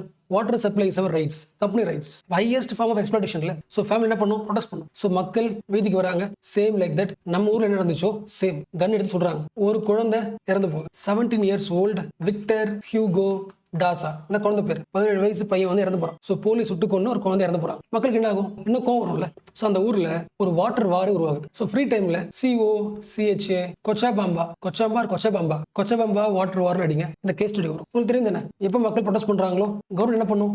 வாட்டரை பிரைவேடைசேஷன்ல இருந்து எடுத்தாச்சு. இப்போ சொல்லுங்களேன், இந்த கண்ட்ரியோட ப்ராப்ளத்துக்கு மெயின் ரீசன் என்ன? வாஷிங்டன் கன்சென்சஸ்ல இருக்கிற 10 பாயிண்ட்ல 8வது பாயிண்ட் பிரைவேடைசேஷன். ஸோ பிரைவேடைசேஷன் உங்க கண்ட்ரிக்கு ஹெல்ப்ஃபுல்லாக சொன்னாங்க. ஒரு கண்ட்ரியில் ப்ராப்ளம் உருவாகுது. பிரைவேடைசேஷன் வில் பிரிங் எஃபிஷியன்சி இந்த எக்கனாமின்னு சொன்னாங்க. எஃபிஷியன்சியை உருவாக்கல. So what is the conclusion? ஒரு ஃபார்முலா எல்லா கண்ட்ரிக்கு ஒர்க் ஆகணும் அவசியம் கிடையாது, மாறலாம். இன்னொரு எக்ஸாம்பிள், அர்ஜென்டினா 2011 இந்தியா மாதிரியே 1990ஸ்லேயே தன்னோட எக்கனாமியை ஓப்பன் ஆகிடுச்சு. It open it's market paste on the Washington consensus. Open பண்ண உடனே நிறைய கம்பெனி சொல்ல வராங்க, பயங்கரமான ப்ராஃபிட், பயங்கரமான development. So IMF was very proud. பாருங்க, காசு கொடுத்து எப்படி சூப்பரா இருக்கு பாருங்க, தன்னோட பிரின்சிபல்ஸ் எப்படி ஒர்க் அவுட் ஆயிருக்குன்னு பயங்கர happy. And they also said Argentina is the one of the model student. இந்த எக்கனாமிக் பிரின்சிபல்ஸை கரெக்டாக ஃபாலோ பண்ண ஒரு கண்ட்ரின்னு சொன்னா அர்ஜென்டினா. பயங்கரமான டெவலப்மெண்ட். நான் இயர் தப்பாயிட்டேன், 2001ங்க. பட் 10 இயர்ஸ்ல 2001ல அந்த கண்ட்ரியோட அன்எம்ப்ளாய்மெண்ட் 25% அதிகமாகுது. 25% ஆஃப் அன்எம்ப்ளாய்மெண்ட். ஆப்போசிட்டா இருக்கு. நிறைய கம்பெனி சொல்ல வருதுன்னா எம்ப்ளாய்மெண்ட் என்ன ஆகும்? அதிகமாகும்ல. பட் 10 வருஷத்துல அன்எம்ப்ளாய்மெண்ட் அதிகமாகுது. இதே சிச்சுவேஷன் இந்தியாவில் பார்க்க முடியும். அப்ப அன்எம்ப்ளாய்மெண்ட் அதிகமாயிடுச்சுன்னா எக்கனாமி என்ன ஆகும்? கிராஷ் ஆகும். பட் இப்போ நீங்க சொல்லுங்க, வாட் இஸ் தி ரீசனா இருக்கலாம்? பாயிண்ட் புரியுதா? ஒரு 5 இயர்ஸ்க்கு முன்னாடி வரைக்கும் அதே ஃபேமிலி, அதே மிடில் கிளாஸ் ஃபேமிலி, நல்ல சேவிங்ஸ், நல்ல சம்பளம், நல்ல ஜாப்ல இருந்தாங்க. டக்குன்னு என்ன ஆகுது? அவங்க ஃபுல் ஃபேமிலி பாவர்ட்டிக்கு போறாங்க. So what is the reason? உங்களால யோசிக்க முடியுதா? ரொம்ப simple. What is the first rule? Public செக்டார்ஸ்லாம் க்ளோஸ் பண்ணுங்க. கவர்மெண்ட் இண்டஸ்ட்ரி ஆரம்பிக்க வேணாம், ப்ரைவேடைஸ் பண்ணுங்க. பட் அர்ஜென்டினாவில் ரயில்வேஸ், ஆயில் கம்பெனிஸ், ஆயில் தானே அது முக்கியமானது. ஆயில் கம்பெனிஸ், மற்ற சர்வீசஸ், இது எல்லாமே கவர்மெண்ட் பண்ண உருவாக்கின ஜாப்ஸ், பப்ளிக் ஜாப்ஸ். அவ கடன் வாங்குறதுனால பப்ளிக் செக்டர் ரன் பண்ண முடியாது, பிரைவேடைஸ் தான் மாறுது. அப்போ இது வரைக்கும் கவர்மெண்ட் ஜாப் ஒர்க் பண்ணிட்டு இருந்த லேபருக்கு வேலை குறையுது. பாயிண்ட் புரியுதுல? Public sector jobs becoming privatized. For example, Tamil Nadu municipality sanitation workers, they are public workers. இப்போ இந்த ஜாபை வந்து பிரைவேடைஸா மாத்தினா அதே மக்களுக்கு அதே சம்பளத்துல எல்லாருக்கும் வேலை கிடைக்கணும் அவசியம் கிடையாது. இது ஒரு ரீசன். செகண்ட் ரீசன், பிரைவேடைஸ் பண்ணதுனால கண்ட்ரில யாரு வேணா பொருள் உற்பத்தி பண்ண முடியும். ஸோ அர்ஜென்டினாவில் நிறைய ஃபேக்டரிஸ் ஓப்பன் ஆகுது, நிறைய பொருள் உற்பத்தி பண்றாங்க. But what is the problem? அந்த 10 பிரின்சிபல்ஸ்ல இருக்கிற இன்னொரு கான்ட்ரடிக்ஷன். நீங்க உற்பத்தி பண்ணிக்கலாம், அட் தி சேம் டைம் மற்ற கண்ட்ரியோட பொருளை உள்ள கொண்டு வரதுக்கு அலோ பண்ணணும். ஃப்ரீ ட்ரேட், ஃபாரின் குட்ஸ் உள்ள வருது. மக்கள் எதை வாங்குவாங்க? அந்த டைம்ல ஒரு டெவலப்பிங் கண்ட்ரியால ஒரு குட்ஸை ஃபைனாகவும் குவாலிட்டி உருவாக்க முடியாது. மார்க்கெட்ல எந்த பொருள் வாங்குவாங்க? ஃபாரின் குட்ஸ் குவாலிட்டியா இருக்கும். அப்போ லோக்கல் இண்டஸ்ட்ரி எதுவுமே பொருளும் விற்கப்படல. Most of the local industries close பண்ணப்படுது. அன்எம்ப்ளாய்மெண்ட் ஆகும், இன்னும் அதிகமாகும். கவர்மெண்ட் ஜாப்ஸும் குறையுது, லோக்கல் இண்டஸ்ட்ரியும் ரன் பண்ண முடியல. ஃபாரின் குட்ஸ்ல வந்ததுனால டேக்கிள் பண்ண முடியல. பாயிண்ட் புரியல? ஃபாரின் குட்ஸ் உருவாக்கப்பட்டது மெஷின்ஸ்ல, சோ சீப்பர். லோக்கல் குட்ஸ் காஸ்டா இருக்கு. மக்களே போவாங்க foreign goods. Local industries close ஆகுது, அன்எம்ப்ளாய்மெண்ட் அதிகமாகுது. அடுத்து என்ன பண்ணி ஆகணும்? நிறைய பேருக்கு ஜாப்ஸ் போகுது. பாத்துக்க வேண்டியது யாரு? கவர்மெண்ட். கவர்மெண்ட் என்ன பண்ணணும்? ஆஸ்டாரிட்டி மெஷர்ஸ். மக்களுக்கு சில பொருள் என்ன பண்ணலாம்? கம்மி காசு தரலாம், சப்சிடிஸ். பட் வாஷிங்டன் கன்சென்சஸ் சொல்லுது சப்சிடி தரக்கூடாது, கவர்மெண்ட் தேவையில்லாத எக்ஸ்பென்டிச்சர் பண்ணக்கூடாது, பட்ஜெட் டெபிசிட் குறைக்கணும். ஓகேல? அர்ஜென்டினா பிரைவேடைசேஷனால கண்ட்ரியை ஓப்பன் பண்ணதால, லிபரலைஸ் ஆக்குறதுனால, பிளஸ் பட்ஜெட்டை வெல்ஃபேருக்கு பயன்படுத்தாதனால கொலாப்ஸ். ஒன் செகண்ட் கரெக்டா புரிஞ்சுக்கணும். எக்கனாமி ஓப்பன் பண்ணதால கொலாப்ஸ் ஆகல. எக்கனாமி ஓப்பன் பண்றதுக்கு முன்னாடி there is no preparation, there is no foundation. கரெக்டா? வர இண்டஸ்ட்ரி, வர பொருள் நம்ம ஊர் பொருளுக்கு போட்டி போடுமா? பார்க்கல. அடுத்த பாயிண்ட் இப்போ யோசிங்க. அப்படியே சஹராக்கு வாங்க. சப் சஹரா கண்ட்ரிஸ் இருக்குல்ல, கானா, டான்சானியா, ஜாம்பியா, செனகல், நிறைய African countries follow the same policies. உங்களுக்கு தெரியும்ல, டெவலப்பிங் கண்ட்ரியோட ஆப்பிரிக்கன் கண்ட்ரிஸ் மெயின் ஐடியா என்ன? கவர்மெண்ட் ஒர்க் பண்ணும். ஆப்பிரிக்கன் கண்ட்ரிஸோட மெயின் அட்வான்டேஜ் என்ன? கவர்மெண்ட் இன்டர்வென் பண்ணி மக்களுக்கு ஹெல்ப் பண்ணும். பட் என்ன ஆகுது? கண்ட்ரிஸ்ல எக்கனாமிக் ப்ராப்ளம், மணி கேட்க IMF போற. IMF என்ன சொல்லுது? மணி தரும், பட் உங்களோட எக்கனாமியை ஸ்லைட்டா கொஞ்சம் அட்ஜஸ்ட் பண்ணணும், ஸ்ட்ரக்சரலா அட்ஜஸ்ட் பண்ணணும். Structural adjustment program, which means அந்த 10 பிரின்சிபல்ஸ் ஆட் பண்ணிக்கும். இப்போ என்ன ஆகுது?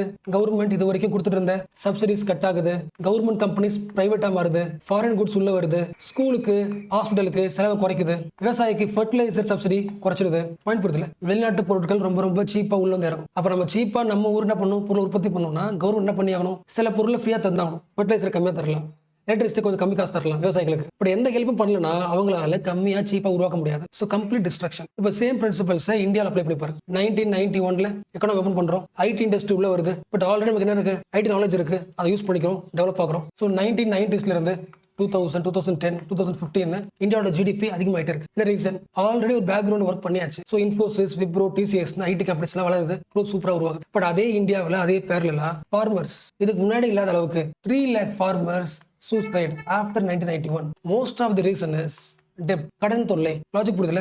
எப்போ கவர்மெண்ட் இன்டர்ஃபியர் பண்ணி கம்மி வட்டியில கடன் தர்றது, சப்சிடி தர்றது, அப்போ அவங்களோட ப்ரொடக்ஷன் ரொம்ப ஈஸியாக இருந்தாங்கன்னா வர ப்ராஃபிட்டை மேனேஜ் பண்ண முடியும். பட் இப்போ என்ன ஆகுது? சப்சிடிஸ் இருந்தாலும் தர முடியாது, குறைக்கணும். அப்போ நார்மல் காஸ்ட்டுக்கு நாம ஒரு காட்டனை உற்பத்தி பண்ணா அமெரிக்கன் காட்டன் உள்ள வந்து இறங்குது, போட்டி போட முடியல, கடன் வாங்கி தான் விவசாயம் பண்ணிருக்கோம். இப்போ கட்டி ரேட் எப்படி அதிகமா இருக்கு? டெப்ட், சூசைடு. ஸோ இந்தியன்ஸோட சூசைடுக்கு நிறைய காரணம் இருக்கு. அதுல one of the reason American cotton. What is the point? The trade has becoming liberalised. But playing level game இருக்குல்ல, field level, field is not equal to everyone. அதோட முக்கியமானது, இந்தியாவில் எவ்வளவுதான் ஃபாரின் கம்பெனிஸ் உள்ள வந்தாலும் அதில் ஒர்க் பண்றது ரொம்ப ரொம்ப கம்மி. ஃபார்மல் செக்டர்ல ஒர்க் பண்றது ரொம்ப கம்மி. 93% அந்த டைம்ல இருந்து இப்போ வரைக்கும் முக்காவாசி பேர் ஒர்க் பண்றது இன்ஃபார்மல் செக்டர்ஸ். என்ன பண்ணிருக்க? ஆல்ரெடி அந்த 10 பிரின்சிபல் பேஸ் பண்ணி ஒரு ஃபாரின் காரங்க உள்ள வந்து இன்வெஸ்ட் பண்ற மாதிரி ரூல்ஸை ஈஸியாக்கு. அப்ப ரூல்ஸ் ஈஸியாக்கணும்னா லேபர் ரூல்ஸை ரிலாக்ஸ் ஆக்கு. கான்ட்ராக்ட் ஜாப் கேட்கறாங்கன்னா அலோவ் பண்றது. ஸோ இந்தியாவில் லேபர் மார்க்கெட் டீரெகுலேட் செய்யப்படுகிறது. அப்ப என்ன பண்ணலாம்? உன்னை வேலைக்கு வைக்கலாம், வேலையோட தூக்கலாம், கான்ட்ராக்ட் வைக்கலாம், கம்மி சம்பளம் தரலாம், சேஃப்டி இல்லாம அனுப்பலாம். ஸோ லேபர்ஸோட செக்யூரிட்டி குறையுது. ஸோ ஒரு பக்கம் growth ஆஃப் இந்தியா, இன்னொரு பக்கம் இன்செக்யூரிட்டி பீப்புள் ஆஃப் இந்தியா. அதுக்கு ஒரு பெஸ்ட் எக்ஸாம்பிள் கோவிட். சிட்டில ஒர்க் பண்ண எல்லா லேபர்ஸும் ஊருக்கு ஏன் திரும்புறாங்க? அங்கே இருக்கலாம்ல. பிகாஸ் அந்த கோவிடோட இன்செக்யூரிட்டியை மேனேஜ் பண்றது அவங்க கிட்ட சேவிங்ஸே கிடையாது. அப்ப லாஸ்ட் 30 இயர்ஸா ஒர்க் பண்ண ஒரு ஜென்ரேஷன் கிட்ட கொஞ்சம் கூட சேவிங்ஸ் இல்லாததுனால ஒரு கிரைசிஸ் அப்போ மேனேஜ் பண்ண முடியல. இப்போ ஒரு சைடு லார்ஜ் ப்ராஃபிட், இன்னொரு சைடுல பாதி பாப்புலேஷனுக்கு சேவிங்ஸே கிடையாது. லாஜிக் புரியல? அப்ப இந்தியாவோட சொல்லி டிஃபரெண்ட். இந்தியாவில் growth happened, but that growth was not shared equally. Okay தானே? அப்ப இது வரைக்கும் பார்த்த வரைக்கும் வாட் இஸ் கன்க்ளூஷன்? ஒரு டாக்டர் ஒரே மாத்திரை எல்லா நோயும் குணப்படுத்த முடியாது. ஒவ்வொரு ஊருக்கும் அது அப்ளை ஆகாது. So the Washington consensus is it is not every time the success model. ஒவ்வொரு கண்ட்ரிக்கு ஏற்ற மாதிரி தான் சக்சஸ் மாடல் மாறும். அதுக்கு ஒரு பெஸ்ட் எக்ஸாம்பிள் சைனா. உங்களுக்கு தெரியுது அதெல்லாம் சோஷியல் நிறைய பார்த்துருப்பீங்க. China is the poor country, இப்போ லார்ஜஸ்ட் கண்ட்ரியா, செகண்ட் லார்ஜஸ்ட் கண்ட்ரியா மாறி இருக்கு. ரீசன் இந்த வாஷிங்டன் கன்சென்சஸ் சொன்ன அந்த 10 பிரின்சிபல்ஸையும் ஃபாலோ பண்ணாம இருந்ததுனால பணக்கார நாடா மாறி இருக்கு. அவங்க பாயிண்ட் ஆஃப். அதாவது எந்த வேலையும் ஸ்டேட் போக கூடாது சொன்னியா, எல்லா வேலையும் ஸ்டேட் தான் பண்ணும். மார்க்கெட்டை கண்ட்ரோல் பண்ணாதா, மார்க்கெட்டை கண்ட்ரோல் பண்ணும். எல்லா பொருளையும் ஸ்டேட்டை உற்பத்தி பண்ணுது, எக்ஸ்போர்ட் பண்ணுது, லாபம் சம்பாதிக்கும். So what is point? சைனாவோட மாடல் சக்சஸ் மாடல் கிடையாது. அவங்க ஊருக்கு எது ஒர்க் அவுட் ஆகுமோ அதை பயன்படுத்திருக்காங்க. இப்போ இந்தியா யோசிச்சு ஆப்பிரிக்கன் கண்ட்ரிஸ் மாதிரி அடிப்படாம எல்பிஜி ரிஃபார்ம்ஸ் இந்தியா பண்ணிருக்கு, அக்செப்ட் பண்ணி டெவலப் ஆயிருக்குல. அதுக்கு என்ன ரீசன்? இதுக்கு முன்னாடி ஒர்க் அவுட் பண்ண நேருவோட socialistic principles. Already infrastructure, communication, transport, core இண்டஸ்ட்ரீஸை ஸ்ட்ராங் பண்ணியாச்சு. அந்த ஃபவுண்டேஷனை உருவாக்கியாச்சு. ஸோ இந்தியாவோட capitalistic success based on Nehru's socialist dream. நேருவோட சோஷியலிஸ்ட் கனவு வழியா தான், அவ போட்ட ஃபவுண்டேஷன் வழியா தான் கேபிட்டலிசம் சூப்பரா ஒர்க் அவுட் ஆயிட்டு இருக்கு. அதனை பார்த்தோம். ஸோ ஒன் செகண்ட் ஃபர்ஸ்ட்டுக்கு வரலாம். இந்த வேர்ல்டு பேங்க்கும் ஐஎம்எஃப்பும் இவங்க ஒரு கொஸ்டின் கேட்கலாமா? என்ன கொஸ்டின்? எல்லா கண்ட்ரிஸ் வந்துச்சு, ஒவ்வொரு கண்ட்ரியோட ப்ராப்ளம் ரிசர்ச் பண்ணாம எல்லா கண்ட்ரிக்கும் ஒரே மெடிசன் கொடுத்ததுக்கான ரீசன் என்ன? The reason is politics. அதாவது ஒவ்வொரு கண்ட்ரிக்கும் ஒரு மெடிசன் கொடுத்தாங்களே, சில economical reforms, economical ideas. Those economic ideas origination எது? This is most important. ஏன்னா மோஸ்ட் ஆஃப் தி பீப்புள் நினைப்பாங்கன்னா economics is mathematics, these are the formulas நினைப்பாங்க. அப்படி கிடையாது. ஒரு எக்கனாமி இருக்குன்னா, ஒரு ஐடியா இருக்குன்னா அதுக்கு பின்னாடி இருக்கிற பேக்ரவுண்ட் என்ன? Most of the economic ideas comes from political belief, and those political belief comes from who is in power, and those power wants to safeguard whose interest. எந்த கட்சி அதிகாரத்தில் இருக்குது, அந்த அதிகாரம், அந்த பவர் யாரோட இன்ட்ரெஸ்டே சேஃப்கார்ட் பண்ண ட்ரை பண்ணுது. ஸோ அவங்களோட பொலிட்டிக்கல் ஐடியாவுக்கு ஏற்ற மாதிரி தான் எக்கனாமிக் ஐடியாஸை உருவாக்குவாங்க. So economic ideas are not always neutral or objective. It is subjective based on the political idea, political parties. அப்போ 1970s 80sல ஏதோ ஒரு பொலிட்டிக்கல் பார்ட்டி அவங்களோட ஐடியாவை எக்கனாமியை மாற்றி உலகம் முழுக்க பரப்பிருக்காங்க. ஒன்று வந்து ரீகனோட பாலிடிக்ஸ், தாட்சரோட பாலிடிக்ஸ். ரெண்டு பேரோட அரசியல் என்ன மாதிரி இருக்கு? எக்கனாமி மாதிரி இருக்கு. Reagan politics converted to Reaganomics. Thatcher politics transformed into Thatcherism. Their ideas compiled into Washington Consensus. In the name of structural adjustment policy, they infused the capitalistic principles. So, two leaders, one movement, அதாவது one ideology. This is the short history of our global economic history. So, இந்த ரெண்டு பேரோட politics தான் உலகத்தோட எக்கனாமியை மாத்துறாங்க. For example, Reagan யாரு? US ஓட president. Okay, இவர் யூஎஸோட பிரசிடண்டா இருக்கும்போது what is the condition of யூஎஸ்ல பயங்கரமான இன்ஃப்ளேஷன், பொருள் விலை அதிகமா இருக்கு, அண்ட் growth அந்த அளவுக்கு இல்லை. ஸோ பொருள் விலையை குறைக்கணும் அண்ட் growth அதிகமாக்கணும். அதுக்கு முன்னாடி வாட் இஸ் growth? இப்போ நம்ம ஃபேமிலியோட growth என்ன? நம்ம ஃபேமிலியில் எல்லாரும் ஒர்க் போறாங்கன்னா நிறைய காசு சம்பாதிப்பாங்க, அந்த காசை வச்சுக்கிட்டு நமக்கு தேவையானதை வாங்கிக்கலாம், இம்ப்ரூவ் ஆகிறோம். ஒரு ஃபேமிலிக்கு எப்படி ஒரு வேலை growth-ஓ அதே மாதிரி தான் கண்ட்ரிக்கு எம்ப்ளாய்மெண்ட் அதிகமாச்சுன்னா அந்த கண்ட்ரி க்ரோ ஆகும். அப்போ வித்தின் ஏ டைம் சீக்கிரமா growth உருவாக்குறோம்னா ஒரே ஆப்ஷன். ஸோ யூஎஸ்ல இருந்த பிரச்சனைக்கு அவர் என்ன பண்றாரு, அவர் ஐடியா தராரு. அமெரிக்காவில் எல்லா கம்பெனிஸையும் என்கரேஜ் பண்ணலாம். நிறைய கம்பெனிஸ் ஓப்பன் பண்ணாங்கன்னா ப்ரொடக்ஷன் அதிகமாக்குறாங்கன்னா வேலை அதிகமாக கிடைக்கும். அப்போ இவங்க என்கரேஜ் பண்றதுக்கு எல்லா கம்பெனிஸ்க்கும் டாக்ஸை கட் பண்ணலாம். பெரிய பெரிய கம்பெனிஸ்க்கும் கார்பரேஷன்ஸ்க்கும் டாக்ஸை கம்மி பண்ணிட்டா அவங்களுக்கு என்ன இருக்கும், யூஎஸ் மேல ஒரு அட்ராக்ஷன் வரும், நிறைய ப்ரொடியூஸ் பண்ணுவாங்க, எம்ப்ளாய்மெண்ட் அதிகமாகிடும். உங்களுக்கு புரியுது உங்களுக்கு? அதாவது நம்ம ஊர் மக்களுக்கு வேலை தரணும்னா ஒரு கம்பெனி ஆரம்பி, அந்த கம்பெனிக்கார வேலையை உருவாக்கி தருவான். இதுக்கு பேர் வந்து ட்ரிக்கிள் டவுன் தியரின்னு சொல்லலாம், இல்லை ட்ரிக்கிள் டவுன் அப்ரோச். மேலே இருக்காங்கல்ல டாப் கம்பெனிஸ் இருக்காங்கல்ல, அந்த கம்பெனிக்காரனை நல்லா பார்த்துக்கும், அவனுக்கு டாக்ஸ் கட் பண்ணு, அவனுக்கு எல்லா சலுகையும் கொடு. டாப் கம்பெனிஸ் கார்பரேஷனுக்கு நீ ஃப்ரீயா கொஞ்சம் அவங்கள நீ ஈஸியா பார்த்துக்கிட்டா அவங்க என்ன பண்ணுவாங்க, நிறைய சம்பாதிப்பாங்க. அவங்க நிறைய பிரான்ச் போட்டாங்கன்னா ஆட்டோமேட்டிக்கா எல்லா மக்களும் வேலைக்கு போயிடும். ஸோ டாப் டவுன் அப்ரோச் மாதிரி மேலே இருக்கிற டாப் பிசினஸ்க்கு அதிகமாக காசு வந்துச்சுன்னா, லாபம் வந்துச்சுன்னா அந்த லாபம் முழுக்க யாருக்கு போகும், மக்களுக்கு எம்ப்ளாய்மெண்ட்டாக போகும். This is trickle down approach. Idea புரிஞ்சுல? இருக்கிறதுலே மோசமான செம காமெடியான ஐடியா தான். என்ன ரீசன் வச்சுக்கலாம். ஃபார் எக்ஸாம்பிள், ஒரு சின்ன எக்ஸாம்பிள், இவங்க வந்து ஒரு டீ கடை அம்மா டீ போடுறாங்க வச்சுக்கலாம். ஸோ ஒரு டீ கடை அம்மா டீ போடுறாங்க, அவங்களுக்கு வந்து ஒரு நாளைக்கு 100 ரூபாய் கிடைக்குது. இப்போ கவர்மெண்ட் யோசிக்குது, இந்த டீ கடை அம்மாவோட பிசினஸ் இம்ப்ரூவ் பண்ணலாமா, அவங்களோட பிசினஸ் இம்ப்ரூவ் பண்ணலாமா, அவங்க சம்பளத்தை அதிகமாக்கலாமா, என்ன பண்ணலாம்? ஈஸியஸ்ட் வழி, நம்ம ஊருக்கு ஒரு பெரிய கம்பெனி கொண்டு வாங்க. பெரிய கம்பெனி உருவாக்கிட்டா அந்த கம்பெனிக்கு நிறைய வேலை செய்ய வருவாங்க. வேலை செய்ய வந்துட்டாங்கன்னா பக்கத்துல டீ கடை இருக்குன்னா இந்த டீ கடைக்கு டீ குடிக்க வருவாங்க. இவங்க சம்பளம் அதிகமாயிடும். லாஜிக் புரியுதா? அப்போ யாருக்கு ஹெல்ப் பண்ணுமோ அவங்களுக்கு ஹெல்ப் பண்ணாம இன்னொருத்தவங்களுக்கு ஹெல்ப் பண்றதன் வழியாக உனக்கு ஹெல்ப் கிடைக்குன்னு சொல்றாங்கல்ல, டாப் டவுன் அப்ரோச். அந்த பாலிசியோட எய்ம் புரியுதுல? எஸ். இப்போ நாளைக்குமே எனக்கு ஒரு வேலை தேவைப்படுதுன்னா, கவர்மெண்ட் யோசிக்குதுன்னா, எனக்கு என்ன தேவையோ அது பண்ணாது. அந்த country trickle down approach follow பண்ணுச்சுன்னா என்ன பண்ணும், ஓகே ஒரு பெரிய கம்பெனிக்காரன் ஒரு அளவு பண்ணலாம், அவன் பெரிய ப்ராஜெக்ட் போடுவான், அந்த ப்ராஜெக்ட்ல உன் வேலை சேர்த்துக்குவான், உன் வேலை இம்ப்ரூவ் ஆகிடும். அப்போ ரியாலிட்டியில் பார்க்கும்போது ஒரு பெரிய கம்பெனிக்காரனுக்கு நம்ம சலுகை கொடுக்கும்போது அவன் இன்வெஸ்ட் பண்ணும்போது ஒரு 1000 பேர் வேலை கிடைக்குது, அதெல்லாம் ஓகே தான். பட் இந்த ட்ரிக்கிள் டவுன் அப்ரோச்சோட எத்திக்ஸ் எப்படி இருக்கு? ஒரு கம்பெனிக்காரனால எல்லா மக்களும் வேலை கிடைக்குது, எத்திக்கலே தப்பு இல்லை. உங்களுக்கு புரியுதா உங்களுக்கு? இந்த டீ கடை அம்மாவோட கடையை ஒரு நாளைக்கு 100 ரூபாயில இருந்து 300 ரூபாய் மாத்துறதுக்கு உனக்கு தெரிஞ்ச பாலிசி வந்து ஒரு கம்பெனிக்காரனை கூப்பிட்டு வந்து அவனோட ப்ராஃபிட் 100 கோடியில இருந்து 300 கோடியை மாத்துறதா பாலிசியா? இது ட்ரிக்கிள் டவுன் அப்ரோச் மேல வைக்கிற கிரிட்டிசிசம். அவனுக்கு 300 கோடி ப்ராஃபிட்டை உருவாக்கி தான் இந்த இண்டிவிஜுவலுக்கு, இந்த மக்களுக்கு சம்பளத்தை 100 ரூபாயில இருந்து 300 ரூபாய் அதிகமாக்க முடியுமா? இது ஒரு தியரியா? புரியுதுல உங்களுக்கு? ட்ரிக்கிள் டவுன் அப்ரோச் என்ன பண்ணுதுன்னா, இந்த உலகத்தை வந்து உருவாக்குனது யாருன்னா, பாத்துக்கிறது யாருன்னா, எலைட் பீப்புள், கார்பரேஷன். அவங்க ஊருக்கு வராங்க, பிசினஸ் பண்றாங்கன்னா எல்லாருக்கும் வேலை ஒரு லோவர் கிளாஸ் மிடில் கிளாஸா மாறிடும். அந்த ஐடியா புரியுதா, அந்த மித்து புரியுதா? ஸோ இந்த டைம்ல நான் ஒரு ஆள் இன்ட்ரோ பண்றேன், ஒரு சாமானிய ஒரு ஆள். ஸோ இவர் ஒரு பர்சன், அவரோட நேம்லாம் நீங்க மேட்டர் இல்லை, நீங்க நிறைய இடத்துல பார்த்துருக்கலாம். எல்லா வில்லேஜ்லயும் இந்த மாதிரி ஒரு பர்சனை நீங்க பார்க்க முடியும். ஒரு 45 வயசு இருக்கும். எங்க போவாரு, கன்ஸ்ட்ரக்ஷன் சைட்டுக்கு போவார். அவர் தலையில பிரிக்ஸை வச்சுக்கிட்டு அந்த கன்ஸ்ட்ரக்ஷனுக்கு ஒரு நாளைக்கு 10 மணி நேரம் ஹெல்ப் பண்ணுவார். ஒரு நாளைக்கு அதிகப்படியா வச்சுக்கலாம் 350 ரூபாய் சம்பளம் இருக்கு. வாரத்துல லீவே கிடையாது, no week off. So holiday கிடையாது, உடம்பு சரியில்லை சிக் லீவ் கிடையாது, பென்ஷன் கிடையாது, ப்ராவிடென்ட் ஃபண்டு கிடையாது. பாயிண்ட் புரியுதா? அந்த ஒரு மாசத்துல, அந்த ஒரு வருஷத்துல அவர் உடம்பு சரியா போயிடுச்சுன்னா அந்த உடம்பு சரியாக சரி பண்ணிக்கிறதுக்கு கடன் வாங்கணும். ஸோ தனக்கான மெடிசனை கடன் வாங்கி தான் வாங்குற ஸ்டேஜ்ல இருக்கிற ஒரு மனுஷன். அது மட்டும் கிடையாது, இவர் ஏஜ் என்ன, 45. அவங்க டாக்டர் என்ன பண்ணலாம், ஸ்கூலுக்கு போகலாம். எப்பெல்லாம் ஸ்கூல் ஃபீஸ் கேட்குறாங்களோ அந்த ஸ்கூல் ஃபீஸை கடன் வாங்கி தான் கட்ட முடியும். அதுலயே ஒரு டைம்ல கன்ஸ்ட்ரக்ஷன் ஒர்க்கே நடக்கலன்னா இவருக்கு வேலையும் கிடையாது, சேலரி கிடையாது. ஒரு வேலை இவர் இருக்கிற எக்கனாமி வாஷிங்டன் கன்சென்சஸை ஸ்ட்ரிக்டா ஃபாலோ பண்ற எக்கனாமி வச்சுக்கலாம். வேலை இல்லை இவருக்கு. அப்ப கவர்மெண்ட் என்ன பண்ணாது, இவருக்கு எந்த சப்போர்ட்டும் பண்ணாது. So this is his life. இந்த மாதிரி பர்சனை எல்லா வில்லேஜ்லையும் பார்க்க முடியும். கடைசி ஒரு 25 வருஷமா கன்ஸ்ட்ரக்ஷன் வேலையை பண்ணி தன் லைஃபை கொண்டு போயிருப்பார். இந்த வில்லேஜ்ல பாக்குறீங்களா, இந்த பர்சன், இவரால தான் இந்த ஒட்டுமொத்த இந்தியாவும்